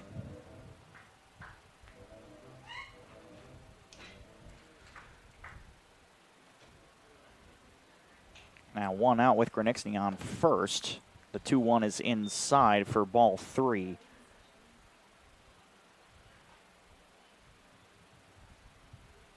Wonder if his arm's getting a little bit tired. I feel like it probably is. I mean, he's at 54. This is pretty on most starting pitchers, as Halffelt walks. On most starting pitchers, around 50 is when you start to feel it. Yeah. I'd say around 80 is when your arm's dead, but you can still pump out a few more. And then if you can get to 100, that's just, you're at 100. But you can't feel your arm when you throw. Yeah, the last start from Rutke, he threw 7 innings with about, he was in the high 80s, I think, on his pitch count. With his first start, he said he didn't really feel like pushing it. But if he feels as good today as he did previously, he still wants to push out that high pitch count, maybe get up into those lower hundos. I'd say inside a league like this where games are very rapid fire inside a 3-month span, try to save your arm. Do what the Generals are doing with Brendan Smith and only making him pitch. He pitched, I believe, 86 pitches in the last game. So, yeah, I mean, leave it like that where your pitchers pitch under 90. They pitch around 85. That way they can somewhat feel their arm a few days from now. I don't know if there's any pitch rules. I think that there is pitch rules in this league. I was told.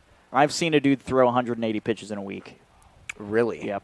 Because I was told by Keith Bieber, the Elkhart broadcaster, that they had a guy that just would come out and he would just throw every single game. Every game. And he said that he was also trying to stop it. He was also 50 years old. Oh, he said 70. Oh, was he? Well, they didn't have an actual age on him though. And that throw over to first from Garnica gets him out. And that'll give us 2 outs with 2 in scoring position. So the tying run now at the plate in number 5, Nick Mangano. And if anyone can do it, it's this guy at the top of the lineup.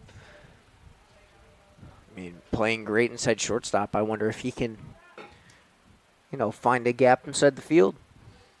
Nick Mangano representing the top of the order, so this will be the 3rd time around. Nice stop by Miller behind the plate.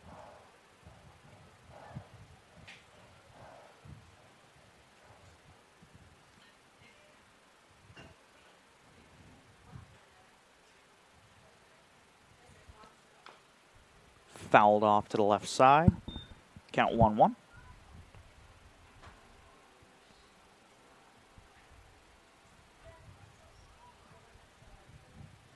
I mean, this field is hard to play if you're a lefty. Because you got that wall right there. I mean... righties haven't had a problem with it. I mean, yeah, if you're a lefty, you're not going oppo taco. That's not happening. Yeah. Hit one off the wall, maybe. It's only 300 feet away. Yeah, but then you gotta have a high exit velocity in order to hit it. That one up the middle. Hockman not able to make a grab on it. They will hold the runner at third, and the run scores to put runners on the corners. Giving a little bit of a golf clap up here in the press box, which, by the way, I have to say right here, right now, This press box is amazing compared to everywhere else. Well, yeah, that we go. exactly. But I was in the Highland press box. Yep. And it is hot. And It's I had hot to in turn there. on There's 5 fans. Yep. And after like an hour and a half of game time, I was like, okay, it's starting to cool off in here. I can take the fan off of blowing directly on me at the top speed. I mean, it gets hot in there. See strike one there. It is Josh Nobrega, who's 0 for 2 with a strikeout and a ground out.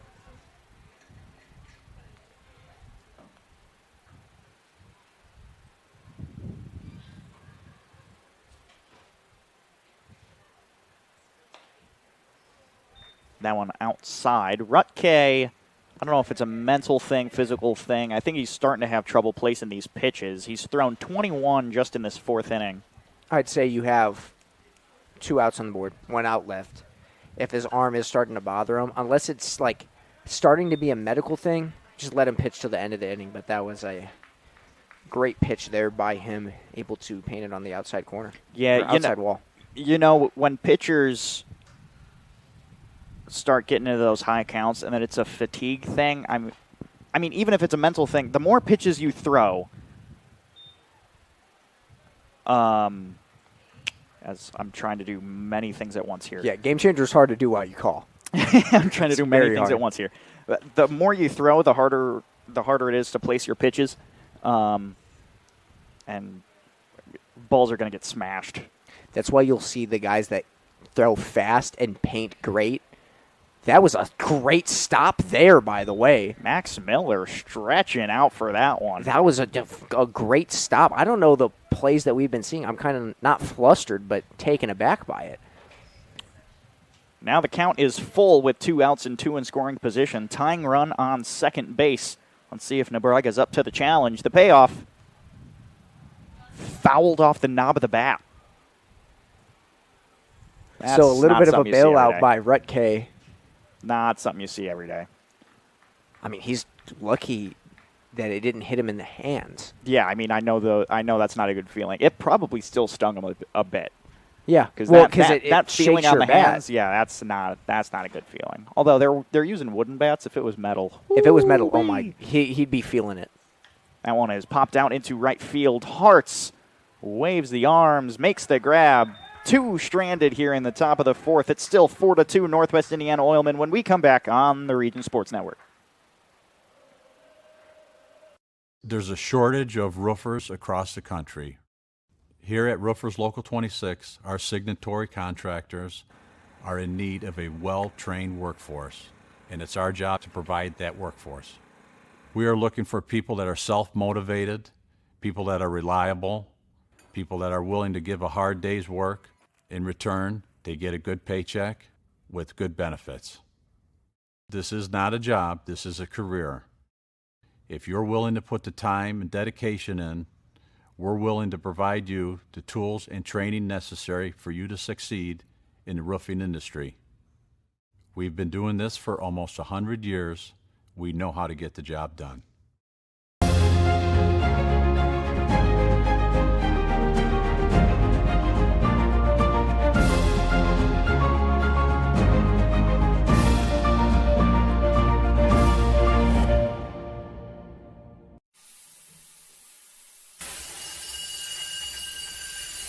When you're done watching your workdays go down the drain, get out and join us. Out here, we don't scrub, we screed. The only drying is cement, and it's okay if things get dirty. We are the Laborers International Union of North America, the best paid, best trained construction professionals in the state. We build Indiana, and we're ready for you to come build it with us. Oil City Stadium is the place of tonight's game. Sun's starting to set over Whiting, Indiana. The BP refinery starting to shine as Dylan Scott remains on the bump. His first 3 innings of work, he saw 66 pitches. That's a little less than double what I probably would expect from a starting pitcher in 3 innings of work.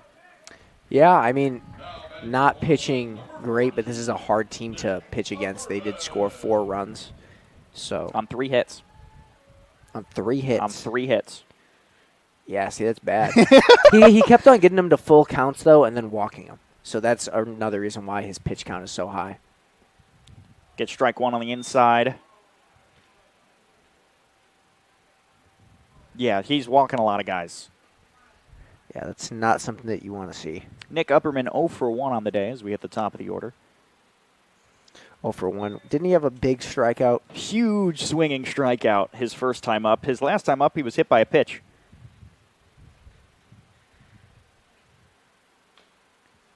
Maybe it's a testament saying, like, okay, you wanted to swing for the fences just to impress your girlfriend? I'm going to hit you in the head with a ball.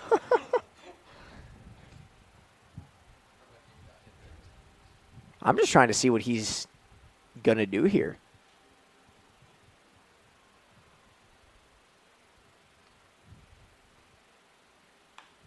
That one is drilled out into right field. Nobrega in shallow right makes the grab and retires the first batter. Now batting for the Oilmen, number 16, Kamari Thomas. Brings up Kamari Thomas 1 for 2. The left fielder is grounded out and singled, both over to the right side. So he's pulling the ball, just not getting under it well enough. I will say the right fielders have been doing a lot of work in this game. Oh, yeah, both sides. Both teams, their right fielders are working. Nobrega and Hartz both. Hartz has been putting in double overtime. He's turning the burners on. That one fouled off into the concourse.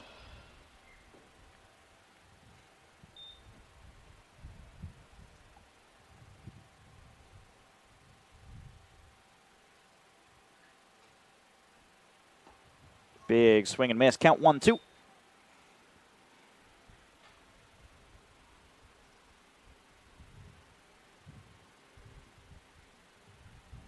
Thomas coming into this game batting .320. And that one's drilled. Wind caught that one. It's landed in a gap in left field. Kamari Thomas turns on the afterburners, runs on to second, and he'll make it standing. Kicks in that Dodge Charger engine and gets the double out of a nice little blooper in left center field. That's where the wind really helps you. It didn't blast him against the wall to rob a home run from him. Didn't do anything like that. It simply just like it saved him from it being an out, and you saw it right as it went up too far. It caught it. Now I wonder though with the wall, because as that pitches, that's tried to give him the chin music on that off speed, but you know how you have the yellow poles. Yeah. So what happens if it hits the yellow pole, but it would have hit the wall if it would have been a little bit to the right? I think it's just still fair if the ball's in play. Okay.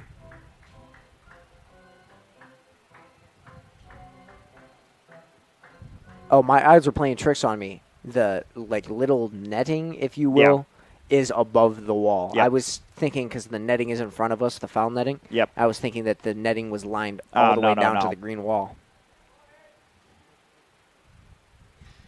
The netting is pretty far out there. Count 3-0 to Aiden Nohava, who's 0 for 1 on the day. Scott taking a long look at second. Kicks and fires. Inside, Nohava walks. 4-pitch walk. It's better than a full count walk. Yeah. When you only got 2 pitchers. Save your arm. I don't know if they'll do what Elkhart did and move themselves around to, keep themselves from allowing a bunch of runs. And it did pay off for them putting in A.J. Van Bogart, the man that usually plays left field, switched to center for that game, and then to pitcher. Runner goes to third. It's a called strike, and Kamari Thomas riding his chariot to third base. Stolen bases brought to you by BP and Whiting, an energy company with a purpose.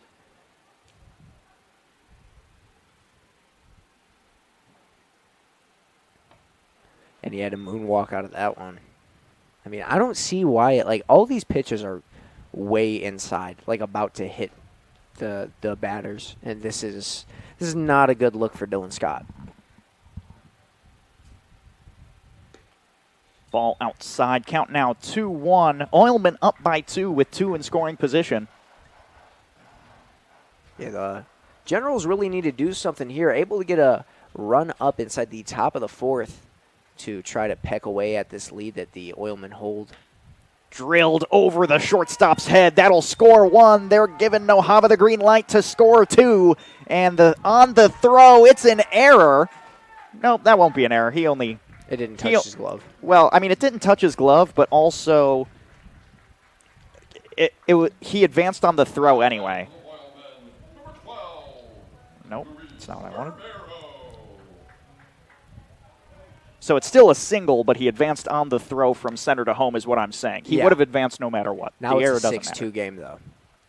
It's getting farther and That's a lot of runs. farther away. It's a lot of runs. Now, did they finally adopt the run rule in this league? Yep, we did. Okay.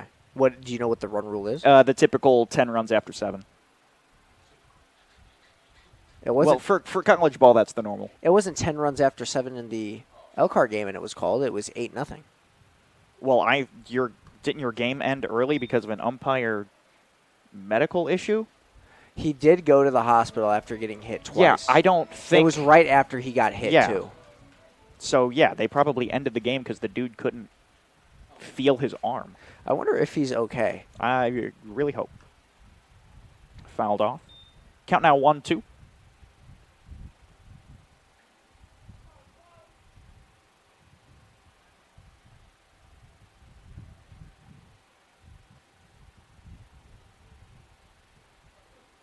I still think it's pretty crazy that you scored 8 in the first 2 innings and then just had straight zeros for the last 5. Yeah. And the passed ball will send the runner over to third. Now a 2-2 with Hockman on third base. I don't believe you were watching the game, if I recall our conversation earlier today. The reason why is because every time in the first 2 innings that a runner would get on first, he'd immediately go and steal second. It was every time, you like guys clockwork. you guys were just sending the runners, huh? Exactly.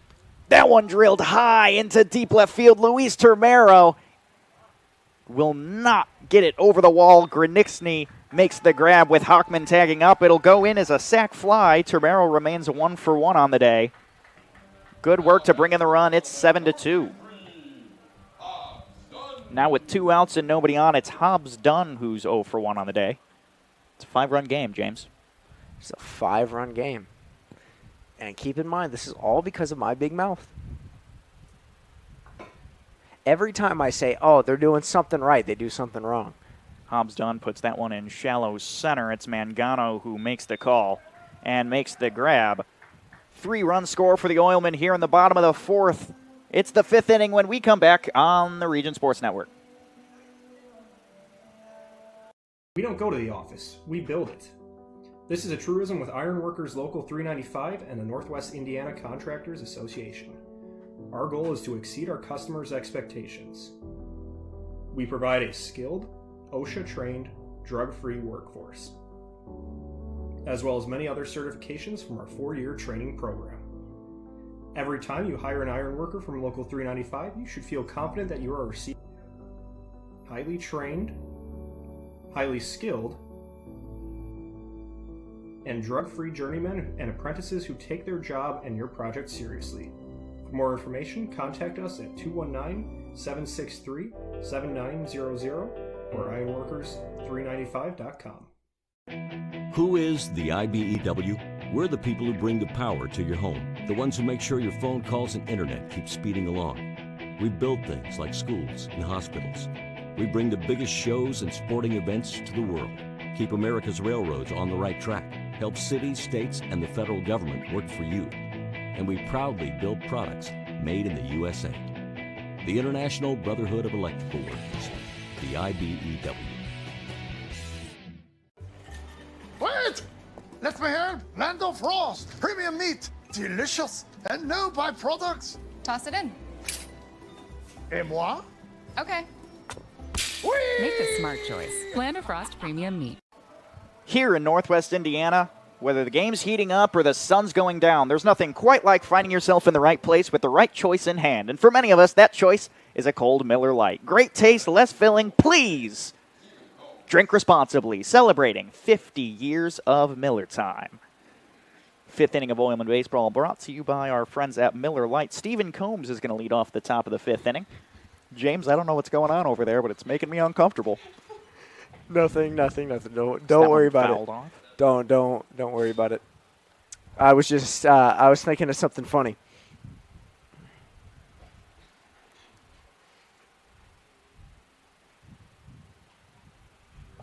Matt Rutke threw 68 pitches in his first 4 innings, and that one's grounded over past a diving Hobbs Dunn. It's a single over to right for Stephen Combs. He finally gets his first one of the day. I mean, just great by Dunn. Even though he couldn't corral it, at the same time he put his entire body out on the line, tried to glove it. Unfortunately, that's a tough ball to glove. I'm surprised that he got as close as he did. But effort means everything. Pitch 1 is off to Connor. What are you smiling for? Nothing. What are you smiling for? I don't trust it. We'll discuss it at the next break. Unless I attempted pickoff unsuccessful. Unless I sporadically bring it up on the broadcast. All right.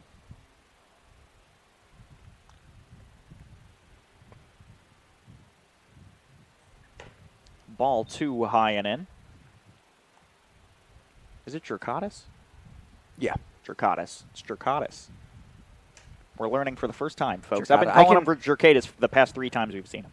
Yeah. I've been trying to get you to pick up on it every single time I say it. Gets a called strike. It's 2-1. Imagine I'm wrong on the man on the Generals, and I'm the voice of the Generals. Imagine. I know I've got Vuko Braktovic right. It's a long name. His first name is Billy, right? Yeah. I mean, thank God his parents went with a short name for the first name. I hope not their like whole Archibald or I hope their whole Bartholomew. I was gonna say Bartholomew. See, I hope their whole family all has short first names because Vuko Braktovic is too much. And Jerkatis will walk. It's Combs on second with Jerkatis on first. No outs. Matt Rutke might be reaching his limit here. Brings up Will Fremian. The DH is 1 for 2 on the day with a double. Yeah, this is the part where you just really can't feel your arm, so you're just throwing whatever you can. But we'll see if he can get his team out of this jam. From here, I can't see if anyone's warming up. That one drilled high and deep into left center field. Kamari Thomas called off by Nick Upperman. The tag up from second. The throw over to third is offline. So runner advances on the fly ball. I mean, for that ball was a little bit offline, but I mean, it was still inside the direct vicinity. He would have been safe if it hit the bag either way. But it didn't even have to hit the cutoff, man. That's an impressive part. Upperman plays center for a reason. He didn't have to hit cutoff. Consistent leadoff hitter for the Northwest Indiana Oilmen and always in center field. Every single game you come to, you know he's going to be there. Yeah, no, he's been hitting great on the cutoff, man. Up right now to bat is Bama, who has flew out to right field 2 times inside this game, hitting Oppo.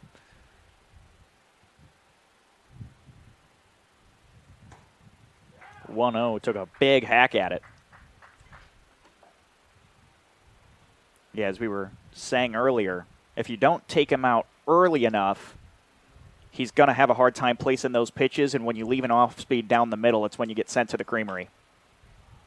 As just like that, that's hidden deep out into center field over the head of Upperman. That'll score 1 run. They're going to give him the red light. It's a double into center field by Camden Smith. Mr. Bama, I mean, that's my dog. I got to give a shout-out to him. That's my dog. Gave me his McDonald's order, and I'm going to say his McDonald's order right here. Gets a number 7, large fry, large Coke, and I think he said to get the $10 or more purchase 20% off. Oh, yeah, in the app. Yeah. You get those Because options. I remember talking about it before. I spend like $20 every time I go. Yeah, and then if you order in the app, there's always the option if you like spend 20 or more. Yeah, exactly. Then Yeah. you get 10% off. Actually, I think if you spend $20 or more, you get 30% off, which is why, like, that's amazing. Yeah. Got to use that. Ball one outside to Jake Graniczny, who's 1 for 1 with a walk and a single over to right. Successful day for him so far. Rutke has finally hit 80 pitches with that one. That one just in the bottom of the zone for strike one. 1 out. Board's looking like ones. Straight ones. Ball 1, strike 1, 1 out. The only problem is you're down by 4. Strike 2. Nice little off speed there. Score is indeed 7-3. It is 7-3. 7-2 run after I open up my my humongous mouth. I do see a little bit of movement out there in the Oilmen bullpen. I do think we only have one reliever out there working today. It's Anthony Scanlon as Graniczny goes down swinging. That was such a spectacular pitch. I mean, and I don't know if it looked like it on camera, but that pitch was just, I don't even have words to describe it. You know, that pitch moved a lot, even in the high pitch count, and Matt Rutke just showing time and time again how transcendent his pitching can be. That's what I think he's trying to do now. I think he's trying to, like, switch it over from being a game of I need to pitch fast to a game of I need to get a lot of movement on my pitch. That way I can get them chasing. It doesn't necessarily have to be fast. It's Luke Hallfelt here, 0 for 1 with a fly out to center. He walked his last time up.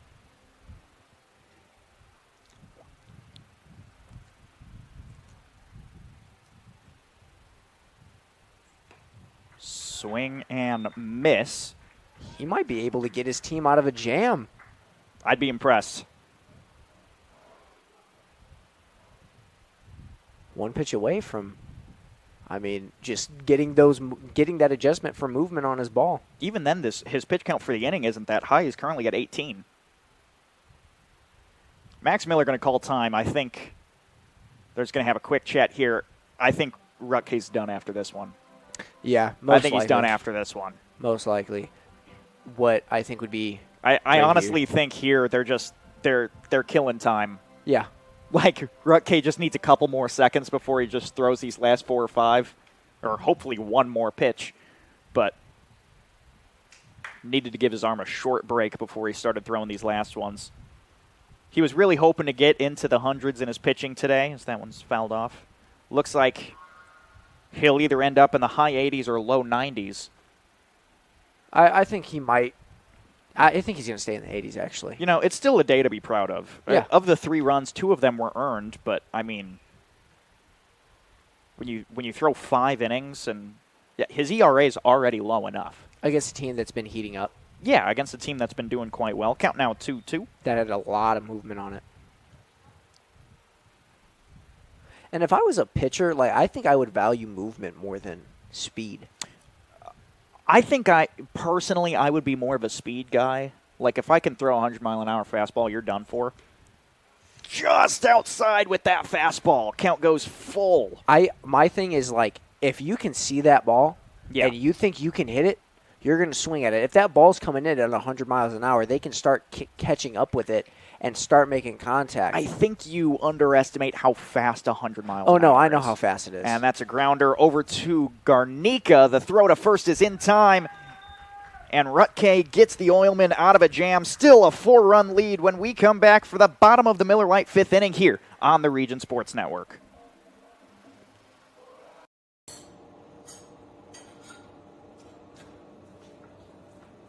No one ever called it the great indoors. Get out and join us. Our hands are the tools. The outdoors is our office. And our climate control is the climate. We are the Laborers International Union of North America, the best paid, best trained construction professionals in the state. We build Indiana, and we're ready for you to come build it with us. You guys are crushing it. See how 8 grams of healthy protein in Land of Frost premium meat gives you energy and keeps you full. Let's get those buns toasted and bread. Cheese, 10 more, go. I'm getting shredded. Make the smart choice. Land of Frost premium meat. These days, it's recommended that you keep your social circle small. Of course, as the original light beer, we've always recommended that. It's Miller time. Northwest Indiana is unique. It feels like a family. I'm proud to partner with BP for small business development, for supporting homeless shelters. There are many benefits, not only for job creation, but economic growth and development, their commitment to community. Hear more from Monica and the Whiting community at bp.com/whiting. We go to the bottom of the fifth. Oilmen up by 4. Bottom of the order, is due up in Hartz, Garnica, and Miller. Dylan Scott, his first 4 innings of work, 88 pitches. Consistently throwing 11 pitches an inning. Yeah, I mean 11 pitches an inning. Sorry, nope, hold on. That math is wrong. Yeah, 22 pitches an inning. I was about to say, still 22 pitches an inning isn't the worst thing possible. Because it is when it's every inning. But at the same time, if you just throw strikes, that's 9 right there.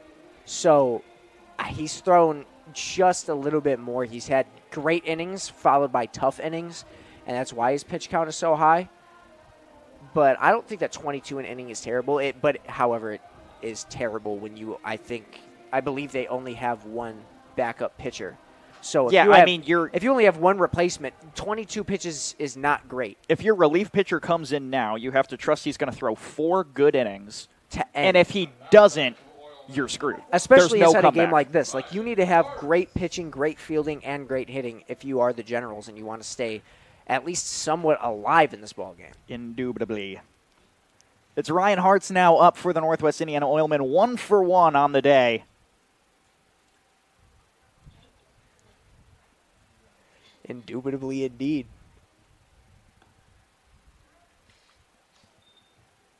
Gets strike 1. Hart's first time up, singled on a ground ball to right field. He hit a sac fly to bring in a run his last time up as he takes a big hack at that one.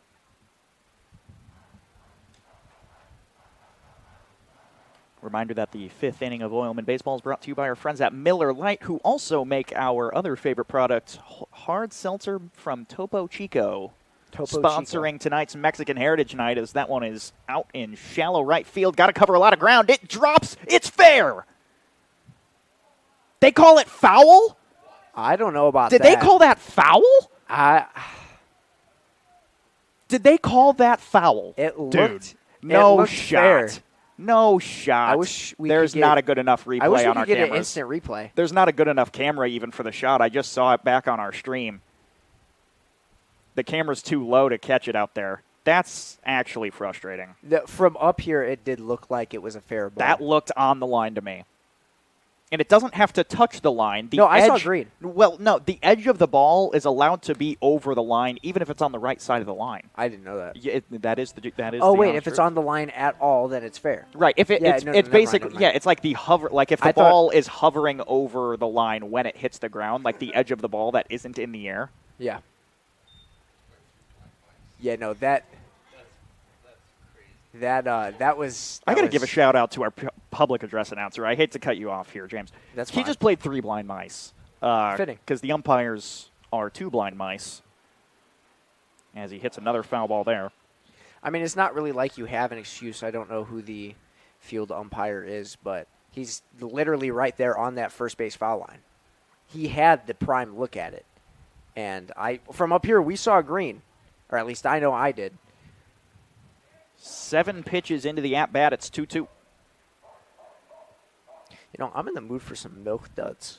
Really? Yeah. You and milk duds. We've had this discussion 3 or 4 times I love milk. I don't know about on air. Not on air, but no. I know for a fact you love milk duds.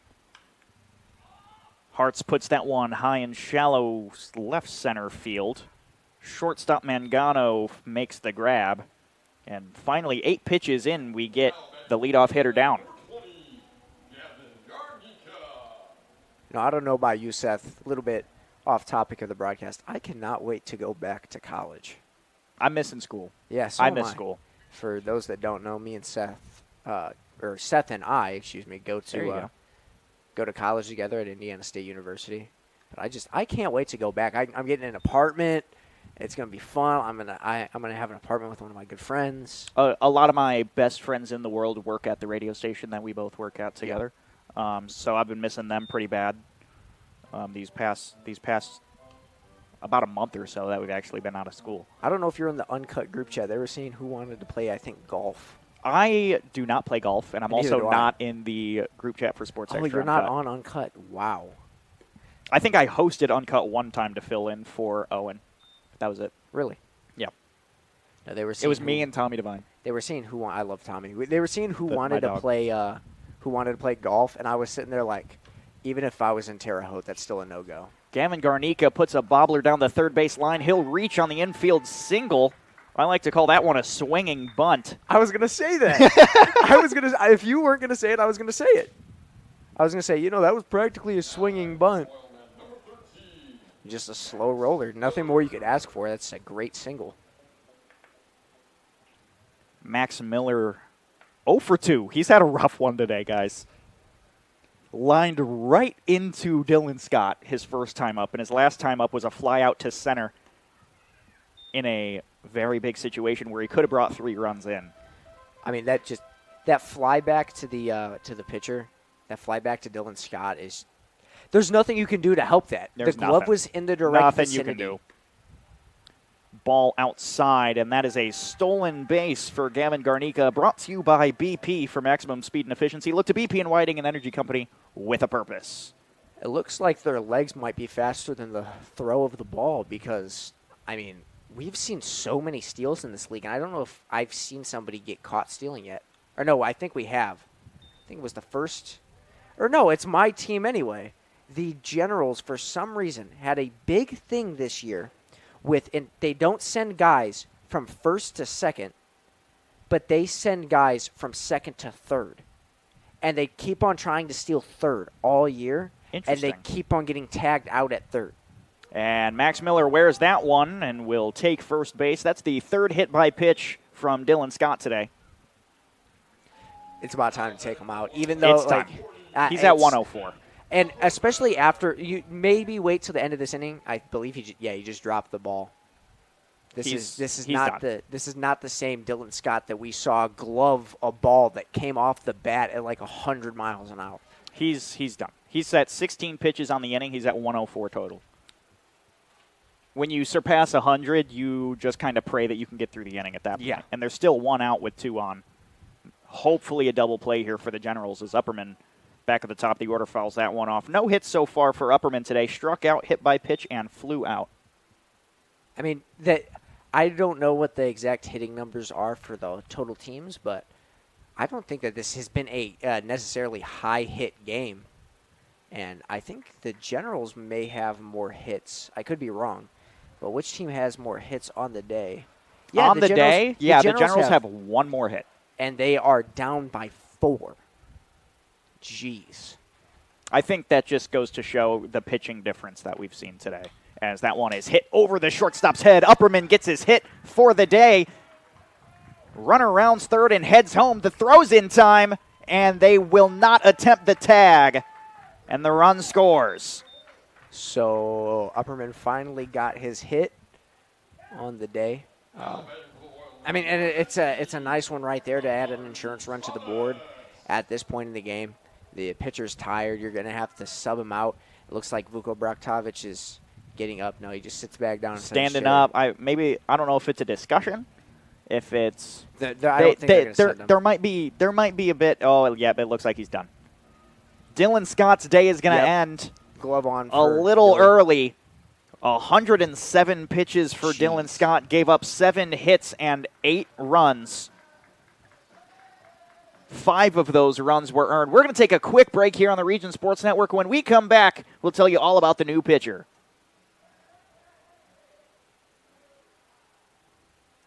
There's a shortage of roofers across the country. Here at Roofers Local 26, our signatory contractors are in need of a well-trained workforce, and it's our job to provide that workforce. We are looking for people that are self-motivated, people that are reliable, people that are willing to give a hard day's work. In return, they get a good paycheck with good benefits. This is not a job, this is a career. If you're willing to put the time and dedication in, we're willing to provide you the tools and training necessary for you to succeed in the roofing industry. We've been doing this for almost 100 years. We know how to get the job done.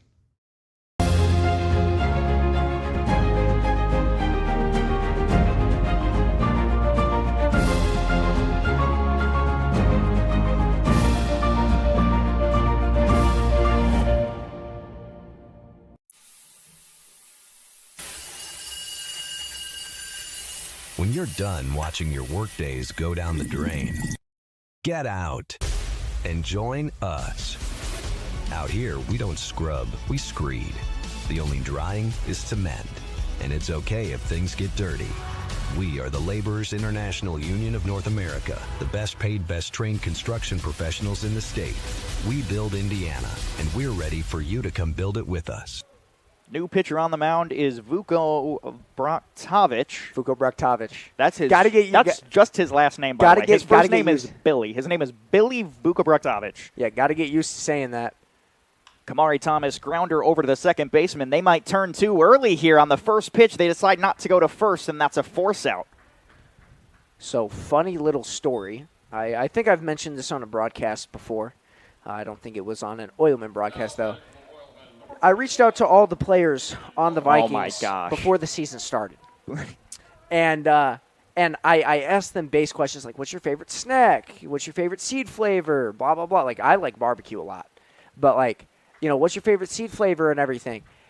And I made sure to ask, do you have a nickname? And if so, what is your nickname? You had people that, like, didn't even have complicated names. And they're going to catch Kamari Thomas in a rundown. He did not see the form well from Vuko Braktovic. He's going to run back to first, and that goes in the book as an attempted pickoff. Very long attempted pickoff there. But, no, I mean, he easily should have got caught stealing there. They had no reason to pay attention to the guy at home. They could have just tagged this guy out, and that would have been the third out. That's all they would have had to do. But, no, I asked all of them what their nicknames were just to see if Vuko Braktovic had a nickname. And every single one of them shot me nicknames back. Like Camden Smith said his nickname is Bama. Bama, because he grew up in Birmingham. Yeah, so like everyone sent me back nicknames besides Vuko Braktovic. He was just like, no. The one guy that I made the question for. To be fair, on a day-by-day basis, he goes by Billy. So yeah, that is true. It's not very odd. Like, me and you were the only ones in the world affected by this man's last name. They could have called him, like, B-20, like a bomber plane. Like, they could have called him something. Aiden Nohava took a 4-pitch walk and moves on to first base. Now bases loaded with 2 outs for Cole Hockman. The shortstop is 1 for 3 on the day. Vuko Braktovic, he has started 1 game. This is his 4th appearance. In his 7 innings of work so far, he's given up 11 earned runs. Yeah, I mean, he's been doing great in the hitting department. Well, not great, but his hitting wasn't terrible. The only thing that I noticed when he hits is he's a little bit too off the ball. And if he can time it perfectly, he's still like, he makes good contact, but he's just not on time with it. So if he can start doing that when he hits, he'll be a great addition to this team. The 1-1. Swing and a miss from Hockman. The only hit Hockman has today was a single on a line drive to left center field, scooped up by Combs. And there's only one word that can fit if he gets the strikeout.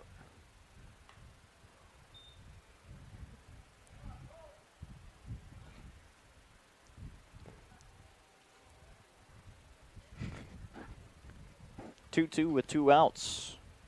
5-run game with 3 on base. And that one's inside. He really does not want me to say a certain word. I mean, hear me out. Cole Hockman, you got a 2-2 count and a pitch is directly at you with bases loaded. Do you just take the hit and get the RBI? Yeah, definitely. It's an RBI, dude. I'm getting an insurance run in on an RBI HBP. That one blooped out into center field. Nobrega Olé! ran in and makes the grab. And that will retire the Miller Lite fifth inning. We'll be back with Oilman Baseball here on the Region Sports Network.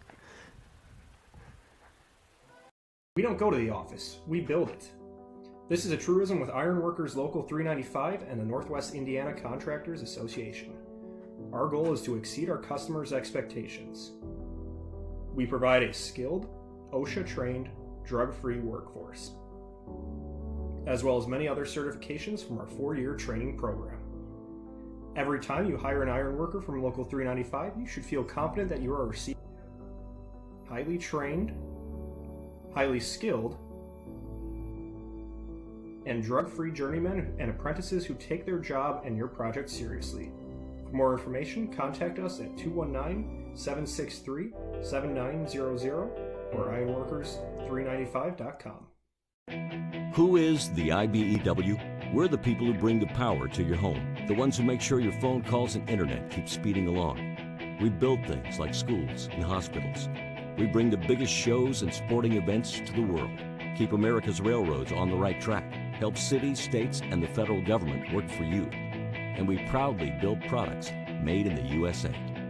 The International Brotherhood of Electrical Workers, the IBEW. Wait! Let me help! Land of Frost! Premium meat! Delicious! And no byproducts! Toss it in. Et moi? Okay. Make a smart choice. Land of Frost Premium Meat. It's the top of the sixth inning here in beautiful Whiting, Indiana. Aaron Buchholz from Harper College has taken the mound. The 6'4" LaGrange Park, Illinois native is making his 5th appearance of the season. 5 innings of work so far, only giving up 2 hits and 1 unearned run. The numbers are stacked against the Generals here. Yeah, I mean, he has impressive pitching. This game has been impressive so far for the Oilmen. We were talking about at break that they're getting so far, not to jinx it, but they're right now leading this game, and this is a much-needed win for them. So I'm just curious to see what they can do to keep this game up and keep their momentum going. I do see a number 20 is taking over at first base. Trying to put my finger on who wears number 20. That's Gavin Garnica? Oh, yeah, Gavin Garnica took over at first base because it looks like that's Ricky Robinson out there at second. A lot of movement. Yep, that's Ricky Robinson out there at second base. I don't think anything else has changed It's yet. very nice when we know the teams, though. Big swing and miss from DJ Delaria. Plays second base. He's a great second baseman for the Generals. See strike 2 there. Currently 0 for 2 on the day. Grounded out twice. So he's hitting the ball. It's not carrying very well. He's at least able to make contact. Just got to turn that into positive momentum and get a single. And Aaron Buchholz will hit the first batter he sees of the day on a very aggressive fastball. We heard that. Stare him down. He's not going to stare him down. But, like, we heard that. Yeah, that's tough. That's not good. I'd be staring him down as I walk. Temperature is starting to cool off out here, or at least it feels that way. It's still 92. We started the game, it was 96. So it's still 92 outside. It's still 92. I'm going to stick my hand out the window and see. It doesn't feel like 92. I mean, I'm under blasting AC and in front of a fan. Yeah. I mean, it's nice in here. It's doing okay in the press box.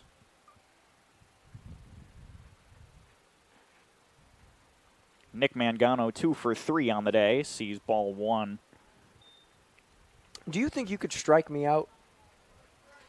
I don't pitch, dude. There's no shot. I think I could. No, I don't think I could strike you out. I'm a catcher, man. I was gonna say, I don't think you could strike me out. I was going to say it, and then I was like, nah, he's actually played like uniform baseball. Yeah.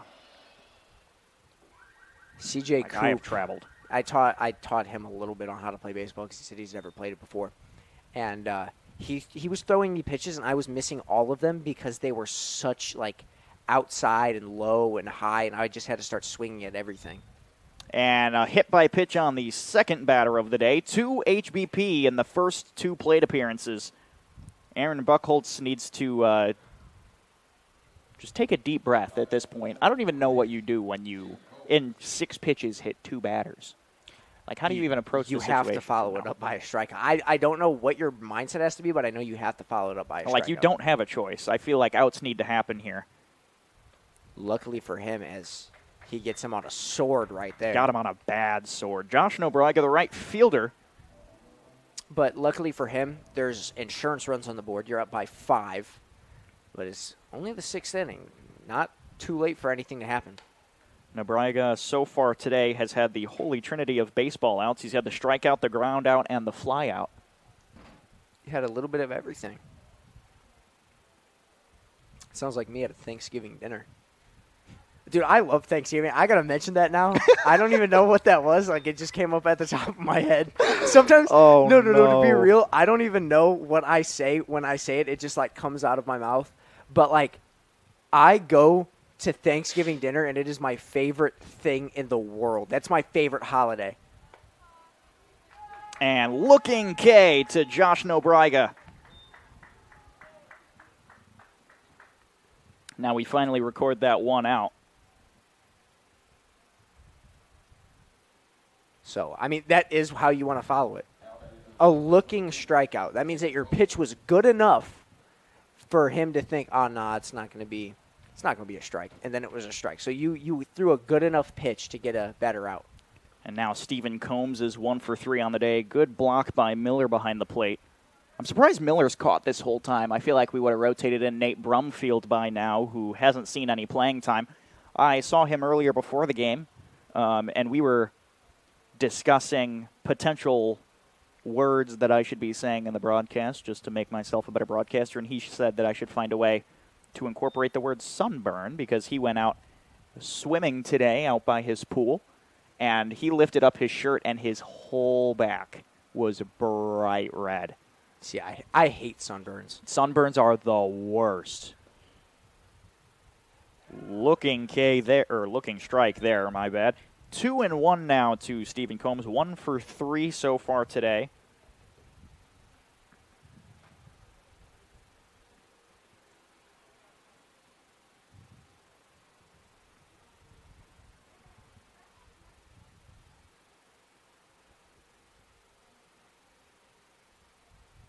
And here's the 2-1.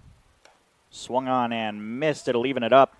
That was a nice pitch. But, Seth, I don't know about you. Like I said, when I speak, I don't even know what I'm going to say. I just say it. Like, do you think about what you're going to say? Typically, yeah. I think a lot. See, that's really all I ever do. I'll, say something, and then I'll notice that it's something I shouldn't say, and I'll be like, ooh, and I stop myself because, I realize I'm about to say something, and it's not, anything bad. It's just, me speaking out of place. Big swing and miss there to Stephen Combs. Now 2 outs in a row by the way of the swinging K. Or by the K in general. The first one was looking, second one swinging.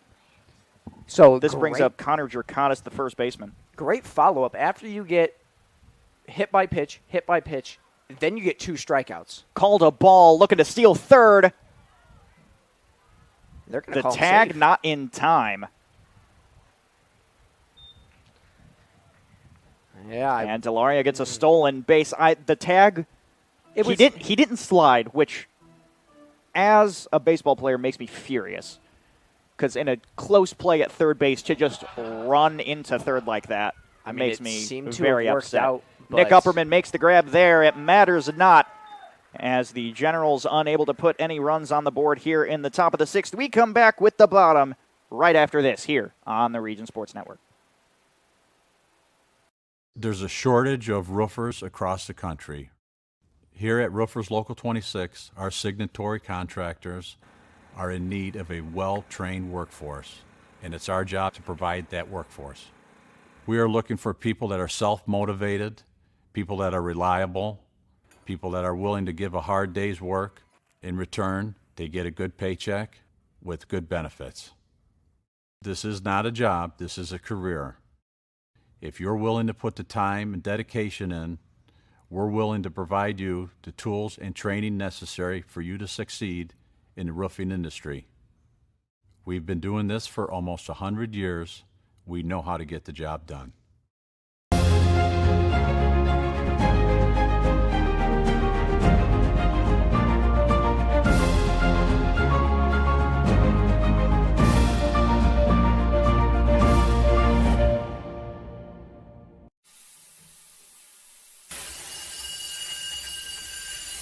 When you're done watching your workdays go down the drain, get out and join us.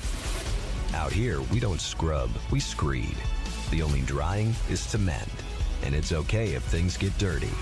We are the Laborers International Union of North America, the best paid, best trained construction professionals in the state.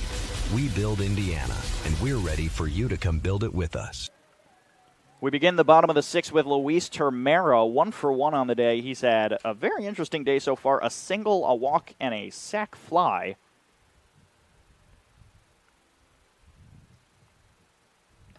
So producing with some quality at-bats all 3 times. For the first time in the last 3 innings, the Generals did not put up a run. Scored a run inside the 3rd, the 4th, and the 5th, but none inside the 6th. You know, all 3 teams have only so far scored in the 3rd, 4th, and 5th, but the Oilmen scored 4 in the 3rd, 3 in the 4th, and 1 in the 5th. And that's a grounder over to second baseman Delaria, who's not going to make the play. It's a single in the field. Tough play to make there. Just not able to grab that ball in enough time. So Termero, the leadoff hitter, takes first base, and this will bring up Ricky Robinson. Ricky Robinson just took over at second base. So how do you feel about the Panthers winning the Stanley Cup? I'm upset. You wanted the, what was it? You wanted Edmonton to win? Yeah, I wanted Edmonton. Well, a Canadian team hasn't won the Cup in 34 years. Good. Well, that's USA, USA, USA, USA. Are you not patriotic? I am patriotic, but my brethren, like, are you like? I love the US of A. That's why I love that a United States team won. But I also don't like dynasties, and Florida winning back-to-back bothers me. Okay, that's a little bit understandable. I feel like every team should be getting chances to win every year, and Florida winning back-to-back bothered me. When Tampa won back-to-back, it bothered me. At least when the Hawks won 3, they spread it out over 6 years. Yeah. I hope that on Sunday the Pacers can pull a dude. Pacers in 7, baby. Pacers in 7. And I've discussed on multiple broadcasts, I've discussed my absolute and utter disgust in the game of Shai Gilgeous-Alexander about how I think he's the most undeserving MVP in history, and I do not want him playing the game of basketball because he's ruining the game I love. But anyway, I digress because this is a baseball game, not a basketball game, and that was a mouthful that I just spewed. Ricky Robinson worked his way from 0-2 now to a full count with the leadoff on first. Good fight by him. Pitch from Billy Vuko. My gosh. Vuko Braktovic. He walked. Send him to first. I'm done. Vuko Braktovic, just sub me in, coach. 28. Put me in, coach. This is a pinch hitter. It's 28. Mike Fedor. Mike Fedor from the College of Lake County, which is in Illinois, not in Indiana. Yeah, you and I were talking about that. It's a Homer Glen, Illinois native. It's kind of nice that you have in front of you. You have a spreadsheet. Spreadsheet. I keep everything off the dome, kind of like how I speak and everything. I don't know if you know this, but you probably do because I talk about this a lot. I passed like my entire speech class without writing any speeches. I just went up and talked. Yeah, that's right. We've talked about this before. Yeah, I'm just good at it, I guess. Mike Fedor currently batting 176 on the year. Looking to up that in a good situation here with 2 on and no outs. Up by 5. Absolutely no pressure. Just focus on the pitcher in front of you. Takes ball too high. I mean, you're up by 5 on a team that just lost a little momentum that they had. As they put up 0 in the last inning. That one's a ball. That one's a ball.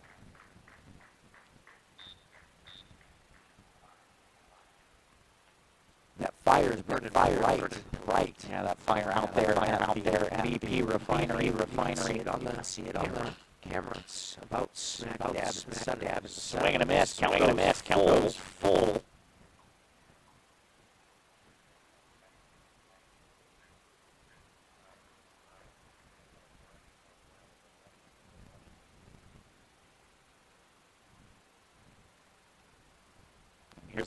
Here's the payoff. It's drilled out into the center traction. It's going to bounce all the way to the wall. Run around third. And now that is a double from Mike Fedor on his first at-bat of the day. And gives you a little bit of a shake there. I thought that Rodney might be trying to go home. He was moving. Double plays, doubles from the Oilmen, brought to you by Dick Westwood. Never takes a leap, never takes their full trust their positions to help them make a fast, complete recovery. To be your best, see the best. Midwest Orthopedics. Gavin Garnica now the best. No outs and 2 in scoring position. Gavin Garnica 1 for 2 on the day with a fly out, a walk, and a single in the infield on the swinging bunt. He gets called strike 1 there. Question for you, Seth. How good are the dogs here at Oil City Stadium? Oh, they're good dogs. They're grilled. They're grilled dogs. And they're big. Now you're talking my language. I know out in Elkhart they have, I think they said they're dogs from Texas Roadhouse. Texas Roadhouse, they sponsor $1 hot dogs. I did not know that Texas Roadhouse had hot dogs. They're good hot dogs. Yeah, and they're pretty good. Their owner was going to give me 5 hot dogs for free. That's absurd. I know. I do appreciate Craig a lot. He takes care of us when we go over there. Craig Whalen, a very amazing owner of the Elkhart County Miracle.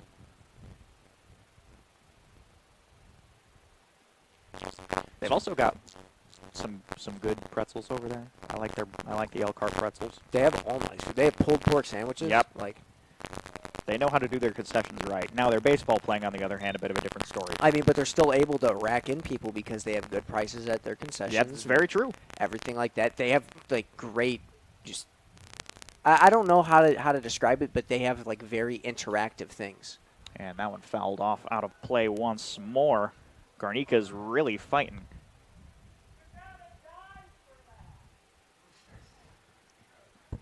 The Elkhart County Miracle have a run differential of -50.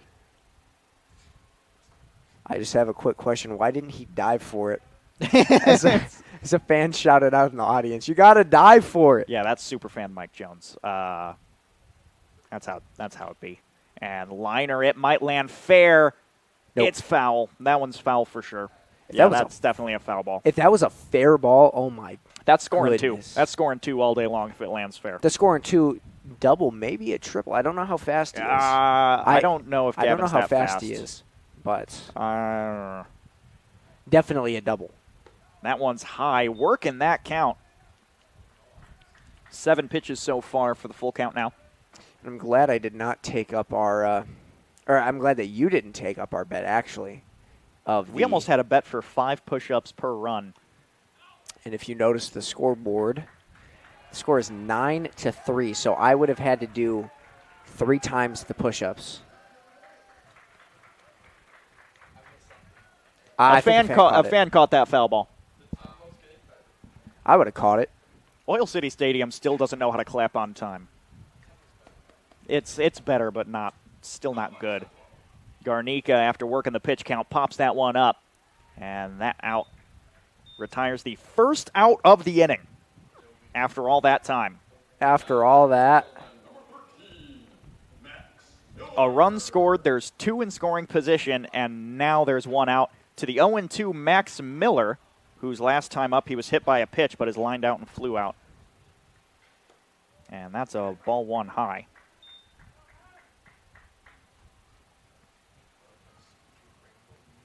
Vuko's thrown 25 this inning. Yeah, I think Vuko Braktovic is just looking at a thing of, I just got to get out of this game.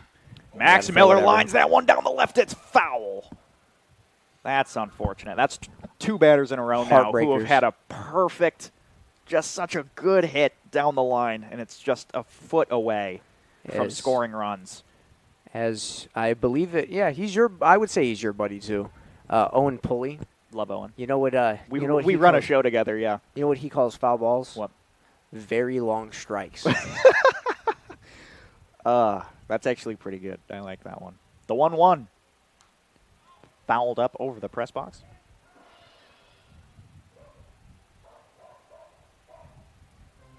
There's just something about Oil City Stadium that, the game just encapsulates me here. Yeah. It's a big word for me. Oh, my That's goodness. a big word. But I get surrounded by, like, the fan energy and everything, and it is way more interactive here, at least for an announcer, for a commentator, and it gets me enthralled in the game versus when I'm, by myself in a press box because nobody's with me. And, the production crew here is absolutely fantastic, and the fans here are amazing. Big swing and miss. Max Miller strikes out and goes 0 for 3 on the day to bring us back to the top of the order in the center fielder, Nick Upperman. Upperman, kind of feeling the pressure of his girlfriend in the stands for the first couple at-bats, has struck out and hit by a pitch his first two. His previous two, he flew out and finally got that single his fourth time up on a line drive to left. We'll see if he can do anything here. This is his, fifth at-bat? This is his fifth go-around. And 6 innings. In the sixth inning. Yeah, that's bad. This is, even if the Oilmen aren't hitting well, this feels typical. Even if we're losing, this seems like something that happens often. Keep in mind, ladies and gentlemen, during the first 2 innings, it was scoreless. Seth and I said off the broadcast, I said, I hope this is going to be a pitching battle. And he goes, I have a feeling that this is going to be, a pitching battle. We were wrong. I wish it was a pitching battle. Take strike 2 inside. Count now 1-2. I would rather see a pitching battle than 5 runs scored every inning. There's just something about a pitching battle. I feel like it's because it's very hard to come by in this league that I really would like to see it. However, you can't always get what you want. Swing and a miss, and Upperman goes down, and that retires the side. 1 run on 2 hits, no errors out in the field. 2 stranded, though, on those 33 pitches from Billy Vukobroktovich. We'll be back with the top of the 7th inning here on the Region Sports Network.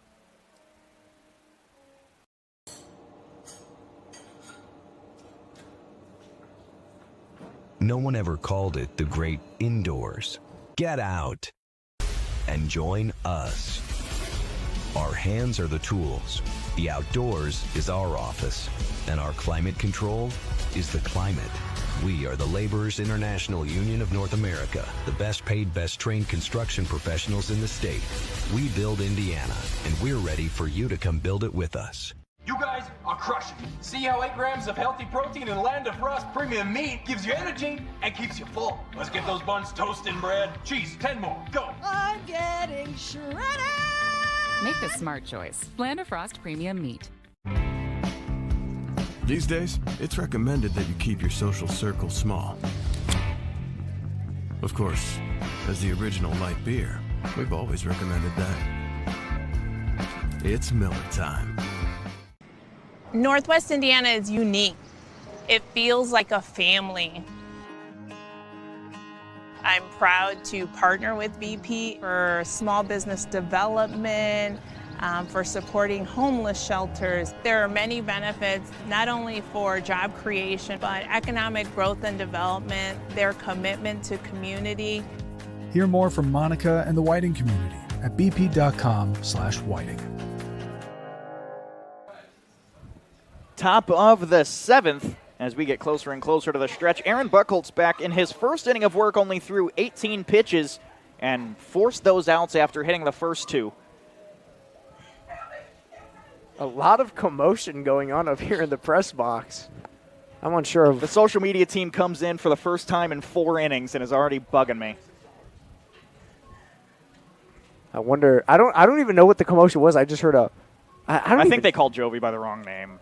Oh, okay. I did that earlier on the broadcast. We have a photographer on the Oilmen. Her name's Joanne. She does amazing work. Shout out Joanne. I think they accidentally called Jovi Joanne, and now, yeah. Oh. But this brings up... I would never know. Yeah. I'm called The Real.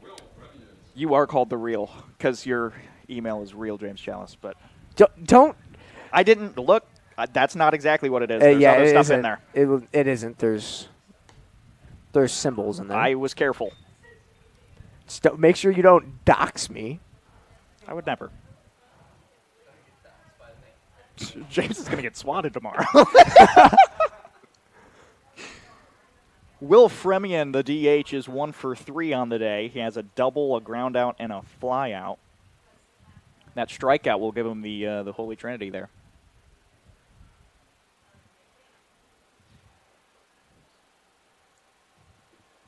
The 0-2, outside ball 1.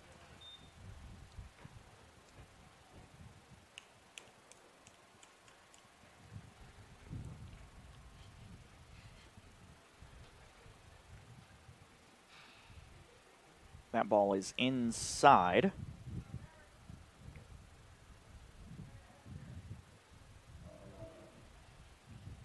Now his arm's warmed up, so I expect to see a little bit of something here. It's hard to come in as a pitcher and just relieve straight off the bat in the middle of an inning. That's so hard because you got the pressure on your shoulders. 2-2 is swung on and missed. First batter goes down swinging, and that'll bring Bama back to the plate. Able to do that here. Bama got a hit on his last at-bat after flying out twice. Had a big double. A big double. Out to the center fielder. Because it was back over, behind him. It was over Upperman's head. Yeah, he was trying for the over-the-shoulder grab. It wasn't on his end. It was just a great hit. Oh, no, it was smashed. I mean, Upperman likes to play somewhat shallow. I mean, the center field wall's at 400. Yeah. It makes sense for Upperman to be playing on the in the especially inner half in the of wooden center bat field. league. Yeah. So he's playing a little on the inner half of center field, but yeah, that ball was crushed. It carried.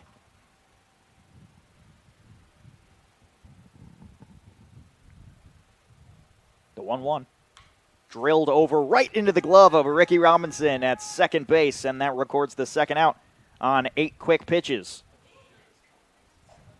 So this is a good inning for him so far. Buchholz is able to do what he needs to do. You know, and like his count for the first inning, like at 18, that's still not bad at all. No, and he's just putting needed in to find work. his groove. Like I said, it's hard to just go right in, and he didn't go. I don't believe. Yeah, he didn't go right in the middle of an inning. He came in. He started. So that's a positive. It's hard to come in inside the middle of an inning and find your zone. And he got to come in not relaxed, but with not a lot of pressure on his shoulders of somebody being on. Swing and a miss to Jake Renixny, who's 1 for 2. Left fielder has walked and singled.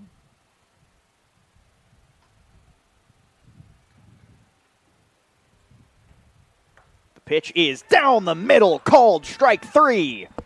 And it's time to stretch here at Oil City Stadium. We'll be back with the bottom of the 7th right after this on the Region Sports Network. We don't go to the office, we build it. This is a truism with Ironworkers Local 395 and the Northwest Indiana Contractors Association. Our goal is to exceed our customers' expectations. We provide a skilled, OSHA-trained, drug-free workforce, as well as many other certifications from our 4-year training program. Every time you hire an iron worker from Local 395, you should feel confident that you are receiving highly trained, highly skilled,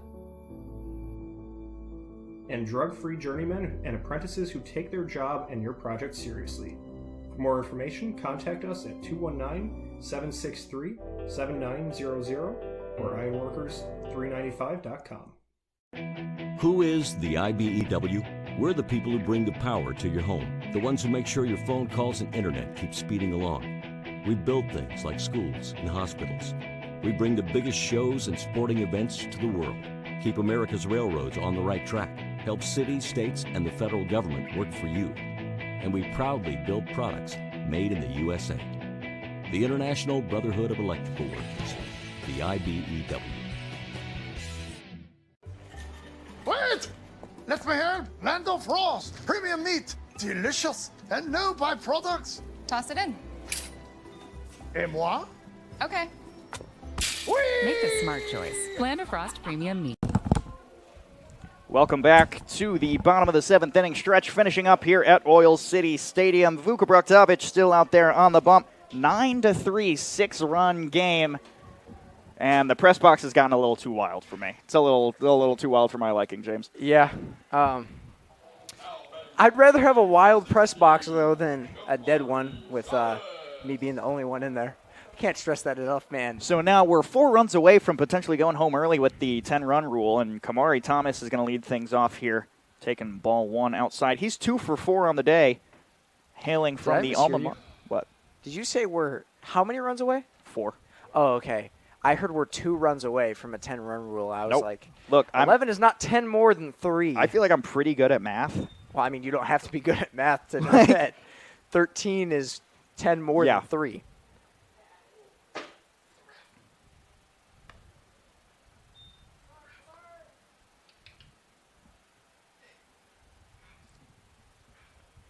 And now 3-0 to Kamari Thomas, hailing from the alma mater of Magic Johnson.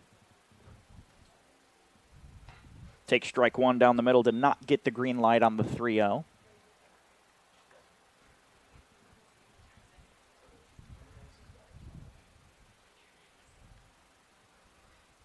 And he'll take ball 4 high, and the leadoff hitter walks on down to first. And if I remember correctly, you're out of pitchers.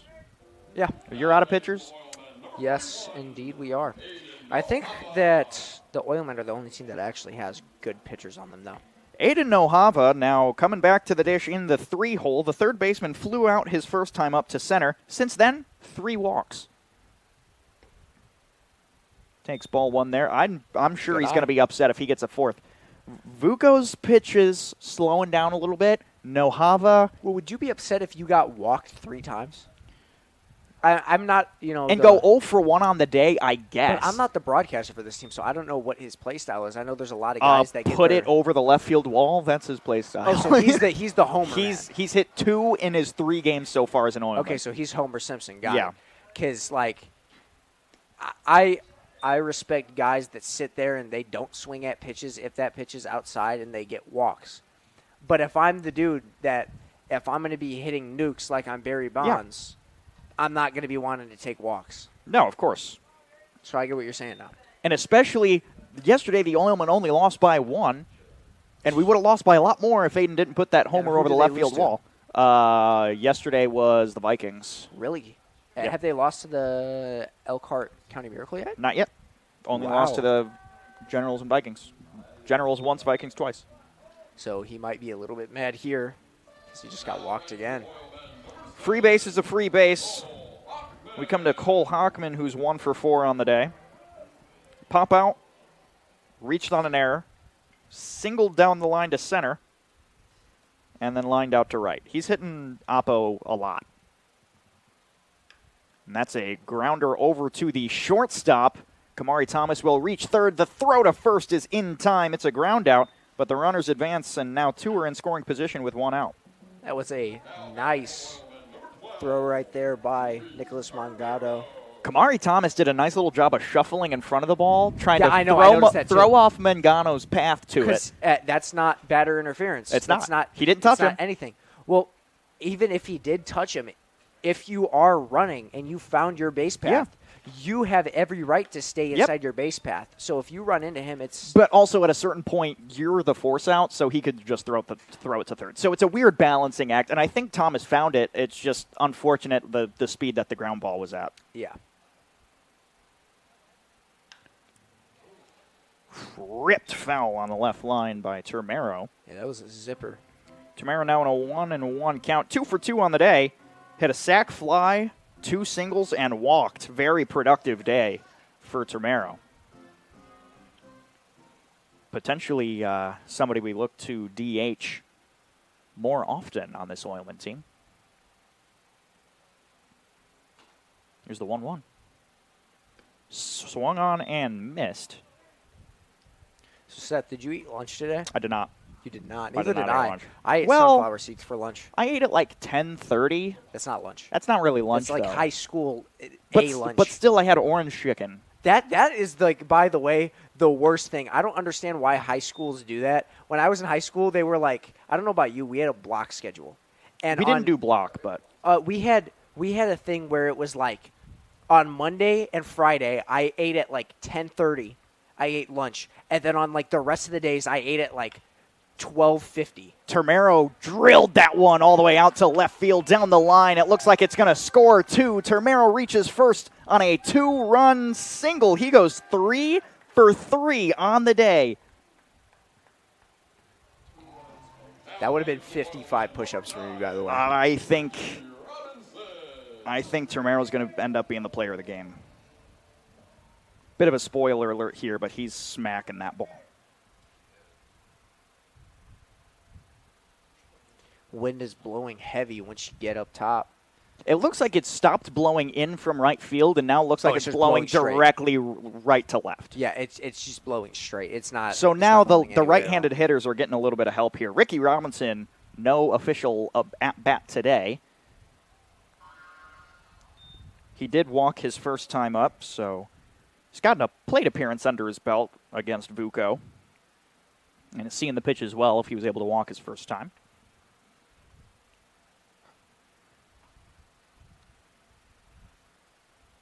Two runs away now from the run rule coming into effect. Yep, and that is a ball. Termero decided not to go. Bit of a pass ball there, I think. Well, it was nice by Hallfelt because Hallfelt stopped the – well, he didn't stop the ball really, but he made it look like he stopped the ball. Right. Which held Termero at first. Termero had a second thought. If Termero would have known that that ball wasn't in his hand, he would have been on second. That's drilled out into center field. Combs doesn't have to cover much ground. He runs in and makes the grab, and that's our second out of the inning. Hat flew off. It's windy. It's windy. This brings up the right fielder, number 28, Mike Fedor, who's doubled his only other time up as he came in as a pinch hitter earlier.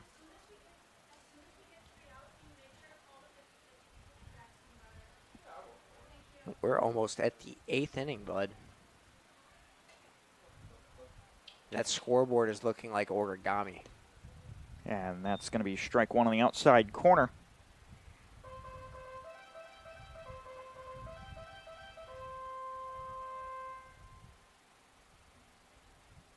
Big swing and miss. It's a great look for Vuko Broktovich on whether or not he can get out of the inning.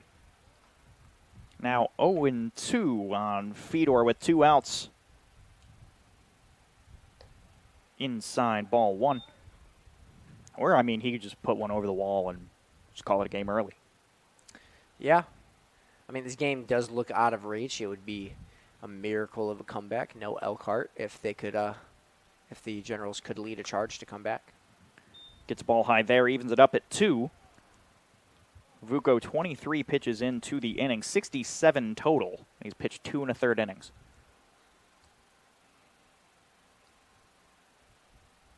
That one's down. Works the count back from 0-2, now 3-2.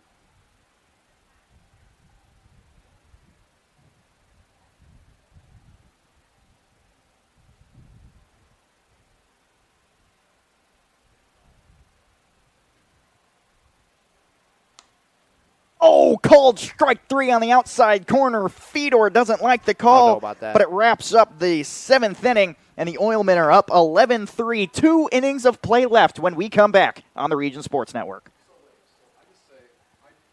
There's a shortage of roofers across the country.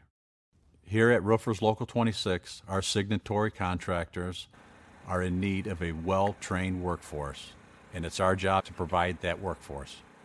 We are looking for people that are self-motivated, people that are reliable, people that are willing to give a hard day's work. In return, they get a good paycheck with good benefits. This is not a job, this is a career. If you're willing to put the time and dedication in, we're willing to provide you the tools and training necessary for you to succeed in the roofing industry.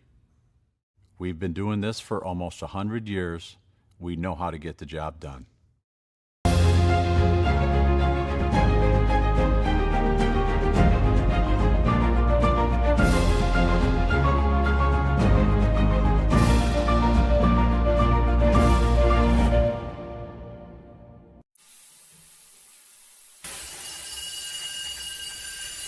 When you're done watching your workdays go down the drain, get out and join us. Out here, we don't scrub, we screed. The only drying is cement, and it's okay if things get dirty.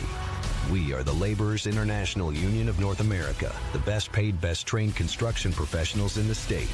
We build Indiana, and we're ready for you to come build it with us. Still Aaron Buckles out on the mound for the Northwest Indiana Oilmen. First 2 innings of work through 30 pitches, and I'm a lot happier with those numbers compared to the rest of the pitchers we've seen so far today. Time. It's comeback season? You're calling comeback season right now. Time. You're down a lot. It's comeback time. You're down 8. It's comeback time. It is comeback time. The Generals, with 2 innings of play left, are down by 8. Comeback time. Your color commentator, James Chalice, has called comeback time. Yep. I'm a Vikings fan, so I'm used to seeing my team come back or sell.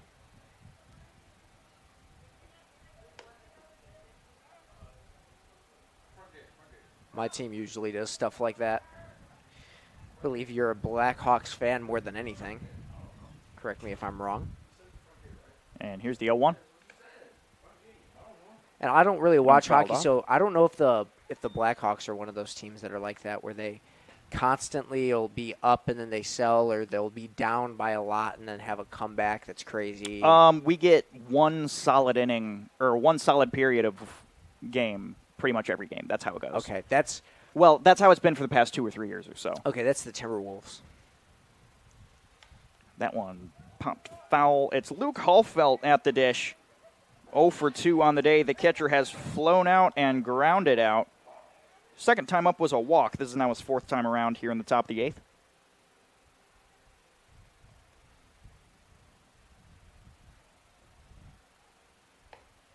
Called strike 3. Luke Hallfelt goes down looking. Nice pitch. Just inside the bottom of the zone. It's one of those things that, like, you just don't want to swing at it. It's literally at your knees. You swing at it, and if that's not your zone, the likelihood of you missing it's high. So you'd rather take the risk of it being a ball, but it's a strike shadowed in disguise. Now DJ, second baseman, 2 ground outs from him so far. Was hit by a pitch his last time up. See, strike 2 there. Aaron's finding that groove. The pitches are coming quick. And the 0-2. Ooh. Tried to get him on a mean slider there. Ball, but that was a nice pitch. Almost had him reaching. That was almost a nice had pitch. him reaching. And I don't care what team it is, seeing a very, very nice chaser. Like, if you get someone chasing, it's just beautiful to see. Got him back up at the eyes, kind of adjusting that vision. Might go back down to the bottom of the zone now. Maybe pelt a fastball right down by the knees. It's all a mind game. Maybe see a changeup here soon. The 2-2. Drilled over to third baseman. Aiden Nohava could not make the jumping grab. It's a single over to left for DJ Delaria. That would have been such a nice play. He went full extension. Yeah, that would have been such. If it was a little bit lower, that would have been. I don't even know. Would you consider that the play of the game over the Dylan Scott grab? Ooh, I don't think so. Because the Dylan Scott grab, that was literally that had my jaw dropped. Like you had to take control of the broadcast. My jaw was just dropped. Oh, and that's going to be a hit by pitch for Nick Mangano. He's a little upset with that one, as he is hit by a pitch for a second time today. Now with 2 on and 1 out, it's Josh Nobrega, the right fielder, 0 for 4 on the day. Very unsuccessful so far. Ground out, strikeout, fly out, strikeout. 2 strikeouts, looking and swinging. So he's gotten them everywhere.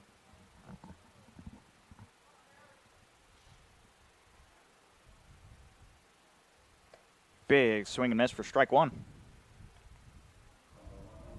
You know, he did come into this game 0 for 7, so now he's 0 for 11. That is a stat line of history. So he's called strike 2. Didn't like the call.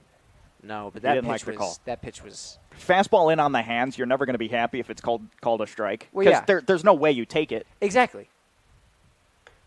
I mean, and he wanted to take that one there, but even if you do take it, it's going to hit the bat right by your hands. Yeah, it's going to get right in the handle. It's not going to feel good. It's going to hurt. It's going to dribble down the right field line. These guys are probably used to swinging metal bats. If you swing at it with a metal bat, your hands are going to feel like they're broken. And he gets hit by a pitch on that one and moves on down. So now bases juiced. Aaron Buchholz, look, he's doing a good job of taking out batters here, but he's also hit 4 by pitches. No walks, but 4 HBP. Well, I mean, it's also the job of this Generals team when you're down by 8 runs that you need to wear pitches at all cost. You can't slide out of the way unless it's at your head. So you got to wear those pitches and try to get those pitches to where if they're going to hit you, they hit you to get on base. Center fielder Stephen Combs takes the dish. Anthony Scanlon is in the bullpen for the Northwest Indiana Oilmen, my personal favorite pitcher on this team. Really? A lot of movement. He was like the only great pitcher that the Panthers had last year.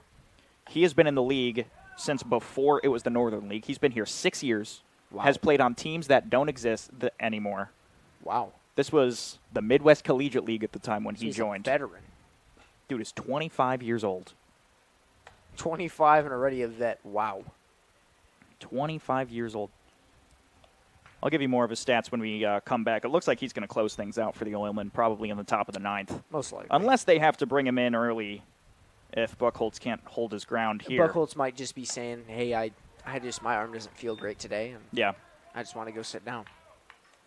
I mean, if I'm a manager or coach, whatever you want to call him, and my pitcher goes, hey, I'm not feeling it today. Can you take me out after this inning? Yeah, I'm taking you out, as long as we have the proper people to put it. Ground ball over to Ricky Robinson at second, looking to turn 2, gets 1, and will not go over to first. So the run scores on the fielder's choice. And luckily for the Generals, they are not leaving bases juiced as of right now, which has been a big call for concern of them this year. And I feel like you and I were talking about where has this Generals team come from because they were playing great. But I feel a big thing that that is wrong with this team is they leave bases jammed too much. And that one is a nice little easy grounder to Ricky Robinson, who makes the fielder's choice once more and ends this side. Oilmen look to get some runs back on the board, even more insurance in the bottom of the 8th, their last time batting when we come back on the Regions Sport Network.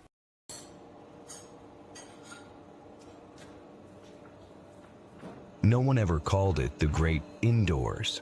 Get out and join us. Our hands are the tools. The outdoors is our office. And our climate control is the climate. We are the Laborers International Union of North America, the best paid, best trained construction professionals in the state. We build Indiana, and we're ready for you to come build it with us. You guys are crushing it. See how 8 grams of healthy protein in Land of Frost premium meat gives you energy and keeps you full. Let's get those buns toasted and bread. Cheese, 10 more. Go. I'm getting shredded. Make the smart choice. Land of Frost premium meat. These days, it's recommended that you keep your social circle small. Of course, as the original light beer, we've always recommended that. It's Miller time. Northwest Indiana is unique. It feels like a family.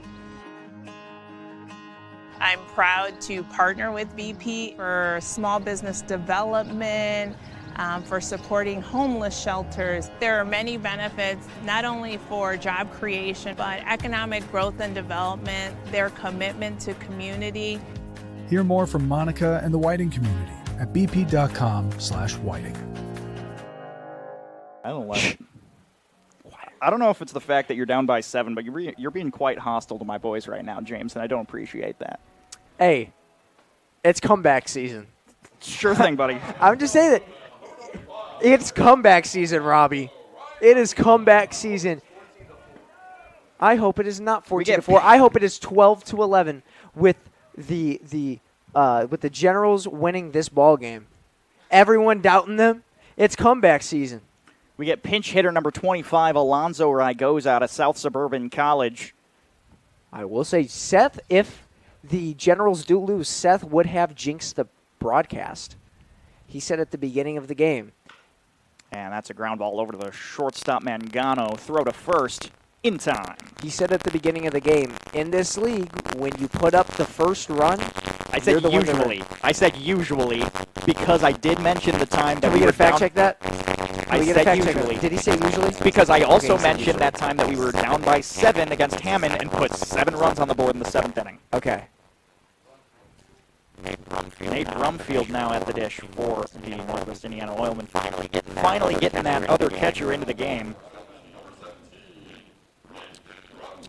Strike down the middle.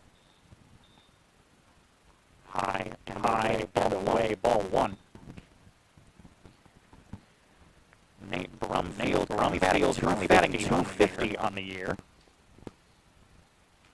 Out of Wabash College, Belpo, Indiana native. We were talking about that a little bit earlier today. You yourself there. I don't know. Are you a Valpo? I'm a Portage native, but you currently reside. I'm a CP. Reside in CP. Well, actually, Terre Haute is my legal address, but well, yeah.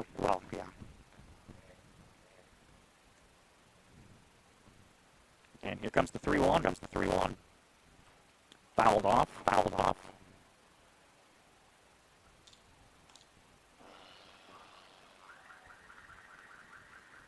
We're going to get out of here maybe a little bit before my schedule had.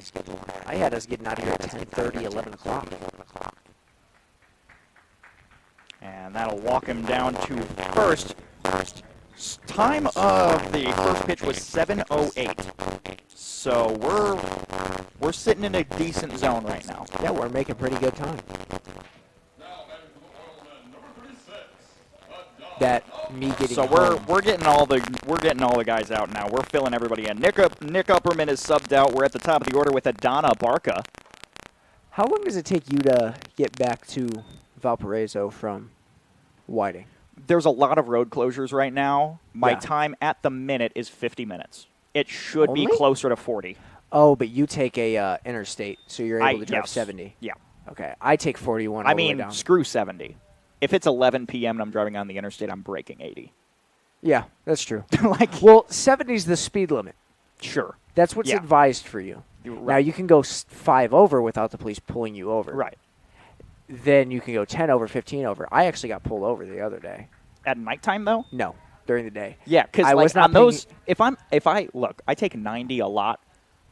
Even during the day, there's barely a cop. No, on I 90. didn't get pulled over there. Do you know where Lake Street is in Crown Point? I do not. Okay, the speed limit is 30, and I wasn't paying attention. I was going 48 and a 30. I got pulled over and given a warning. So, all right, I gotta have my back on that side because borderline reckless driving. I got a warning. Yeah. That was the first time I've ever actually been pulled over, too. So Adana Barca walked over to first. Now 2 on with 1 out. Kamari Thomas back at the dish. My gosh, is this his 5th time around? This is his 6th time around. Jeez. Ground out single, double, ground out walk. Jeez Louise. He's halfway to the cycle. Let's keep going around. Strike at the knees, ? Don't know if I love that call. I think that at this point in the game, who cares? Yeah, you just give it to him. Hey, you're calling for comeback season, so I want a fair fight. Swing and a miss. Oh, it's definitely comeback season. Great googly you say moogly. So. Great googly moogly. That was a good pitch. This late in the game, though, when you're down by so much, the umpires are going to be a little generous to the pitchers. Yeah. Well, because they want to go home. As we all do. But also, a lot of these games that we've been playing so far, the Northern League, have gone 3 hours. We're at not even 2:45 yet. You see umps and refs do that a lot. Like last 2 minutes, 5 minutes of a game, like grounder up the middle, it'll miss a glove. Nate Brumfield rounding third decides not to go. The single loads the bases. But inside basketball, with like 2 minutes left, swallowed whistles most of the time, unless it's the Thunder anyway. And then 5 minutes, I would say, is where football, like they start to swallow their whistle. But it also depends on who the refs are. It depends. And baseball, it's 8th and 9th, I'd say, is when they actually definitely the 9th. Around the 7th, maybe. In a league like this too, in the MLB, if you see somebody and they are a pitcher only in the 9th, usually you see them do like the correct calls. Right. Aiden Nojava says, "I'm sick of walking. I'm going to swing at everything," and takes a very hard swing at that one. Do what you can. 4 walks so far today for Aiden Nojava. He takes that one outside, ball 1. Do what you can. I mean, you are the home run guy on this team, and I a home run sends us home right now. Yeah, but it won't happen because it's comeback season. All right, whatever you say, man. And if the announcer's jinx allows a grand slam, so be it. Ground ball into the glove of Bama, going for the double play. He's going to grab it.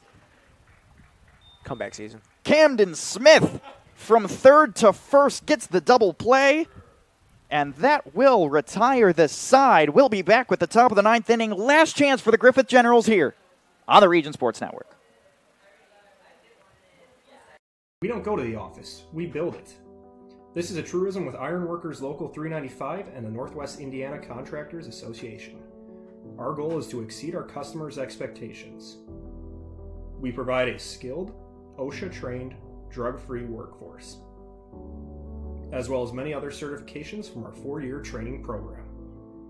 Every time you hire an ironworker from Local 395, you should feel confident that you are receiving highly trained, highly skilled, and drug-free journeymen and apprentices who take their job and your project seriously. For more information, contact us at 219-763-7900 or ironworkers395.com. Who is the IBEW? We're the people who bring the power to your home, the ones who make sure your phone calls and internet keep speeding along. We build things like schools and hospitals. We bring the biggest shows and sporting events to the world, keep America's railroads on the right track, help cities, states, and the federal government work for you. And we proudly build products made in the USA. The International Brotherhood of Electrical Workers, the IBEW. Wait! Let me help! Lando Frost! Premium meat! Delicious! And no byproducts! Toss it in. Et moi? Okay. Make the smart choice. Lando Frost Premium Meat. Welcome back to Oil City Stadium. Last chance, the Oilmen are up by 7, and they've turned to the veteran 25-year-old Anthony Scanlon. Out of the University of Dubuque, graduated 1 year ago. Is currently a full-time painter. Paints all over the Northwest Indiana area. If you come out to Oil City Stadium, you can ask him to do some painting. Not off the top of my head. He's 25 years old, has pitched for so many teams this year, finally found his way to the Oilmen, and we're excited to have him. Due up is the 5, 6, 7 part of the order for the Generals. Anthony Scanlon, I'm used to seeing him as a starter, so him being a closer right now is throwing me off. It's his number one. He's getting older. He's 25. Okay. Hey, I mean, you could say he's getting 18. older. I'm 18. He is pitching against guys out there on the field that are 17 years old. Exactly. So, but he has a quick arm, and he's able to get that movement. So why let him wear his arm out? No, yeah, absolutely. He's all movement, and he's the only pitcher I've seen in the Northern League so far that has a cutter. So he's nice on his movement. Yeah. This guy's I cannot gonna wait to see him pitch. Yeah, this is going to be fun. Will Fremian sees inside ball 1 on the fastball.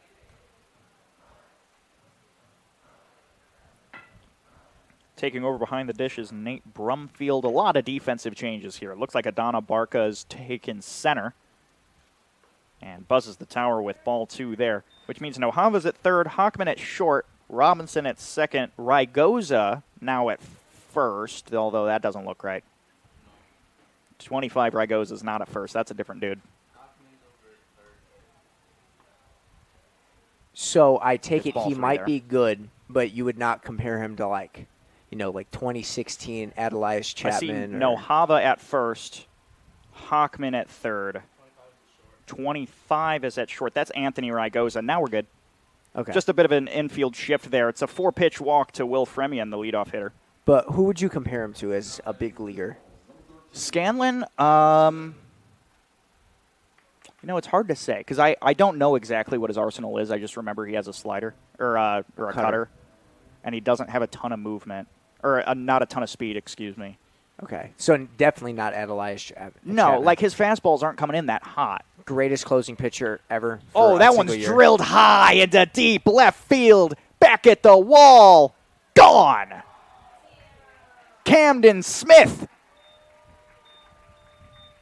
goes 2 for 5 on the day with a double and an absolute moonshot over the Oil City Stadium side, and it's 11-6. I got to say it. That's my dog right there. I love Camden Smith. Got to talk to him before every game. I mean, he's a great guy to be around. We were talking about earlier that he's been having a way better improved season, and he is the first home run hitter on this Generals team this year. So, I mean, I can't say, but I got to go talk to him after the game, congratulate him on that home run. It was a no-doubter. Jake Granicksny pops one right up in the air. Nate Brumfield still holding the mask, makes the catch, and finally we get one out. Anthony Scanlon, I don't know mentally, how do you come back from that? You walk the leadoff hitter and first pitch to the second guy up. You just got the highest I've ever seen a ball go. Yeah, you gotta. Well, the highest I've ever seen a ball go and actually be gone. Yeah, like actually be gone. That's the biggest thing. I've seen balls pop up that fly in their infield flies or outfield flies. For that to be gone, he smashed it. Grounder over to third. Hockman makes the grab into the glove of Nohava. And this could be great momentum hitting against a pitcher that you said is absolutely great. You know who he's looking like just off of the way that he's pitching? Not necessarily. So do you know he pitched for the Sox. I don't know who he pitches for now. I think it's Eric Feedy. I don't know his first name, but Feedy. He wore number 20. I think I know who you're talking about. He allows a lot of ground balls and a lot of pop flies and everything, but he has a low pitch count, and he makes it to where the contact can't go out far. That one popped out into left. Thomas to end the game makes the grab. Oilmen win 11-6 here at Oil City Stadium and get back in the win column after a tragic loss to the Hammond Vikings yesterday. I mean, too little too late for the first inning to have 2 runs scored in it. And it was at the cost of a no-doubter home run by Camden Smith. But this game, final score 11-6. Great game on both sides for both teams. Absolute great game on both sides. We're going to have a little post-game coverage after a short 90-second break when we come back here on the Region Sports Network.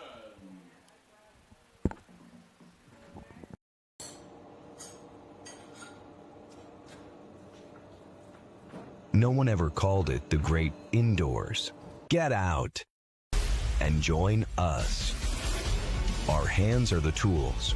The outdoors is our office. And our climate control is the climate. We are the Laborers International Union of North America, the best paid, best trained construction professionals in the state.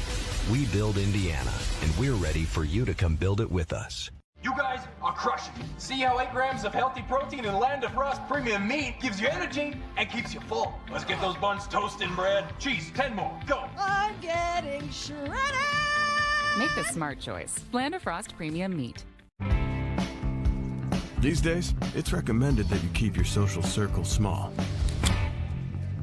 Of course, as the original light beer, we've always recommended that. It's Miller time. Northwest Indiana is unique. It feels like a family.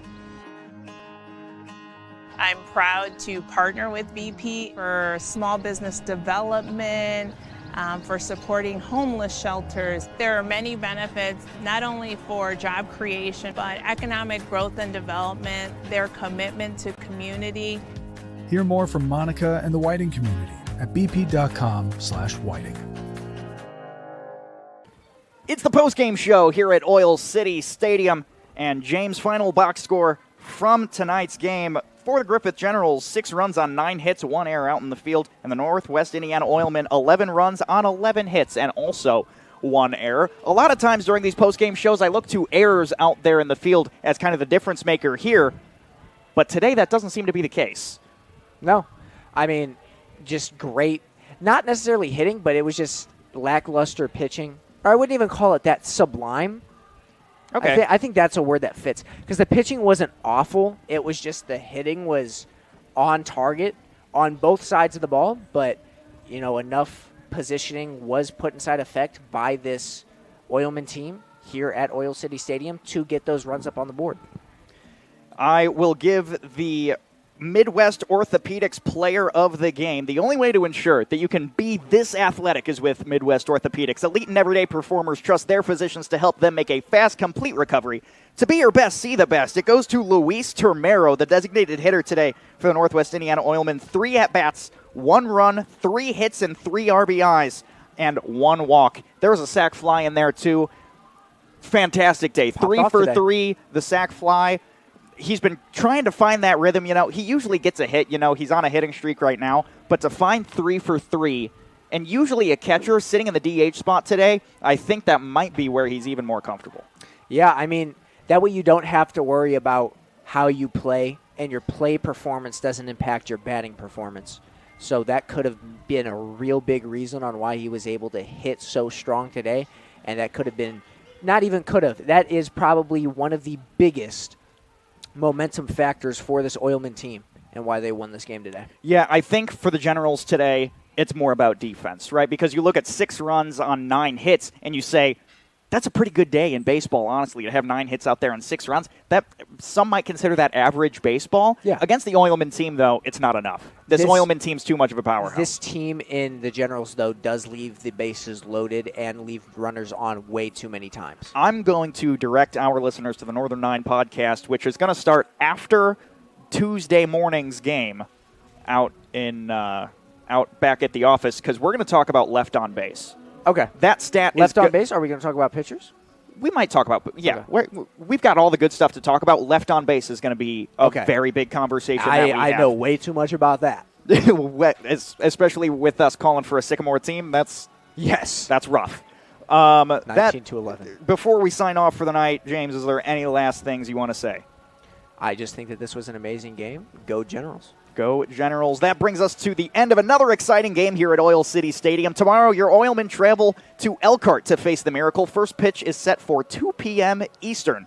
Before we sign off, a huge thank you to our incredible Rob Cassiano for all his hard work in bringing you tonight's broadcast, and to Jovi Savalio for helping me keep up with statistics throughout the game. And, of course, a massive thank you to all of you, the fans, for tuning in and making us a part of your evening. We truly appreciate your support. One final time here in beautiful Whiting, Indiana. Final score of today's match, your Northwest Indiana Oilmen take down the Griffith Generals 11-6. For James Chalice and everyone in the Oilmen organization, this is Seth Berquist reminding you to create your own extraordinary, and tune in next time on the Region Sports Network.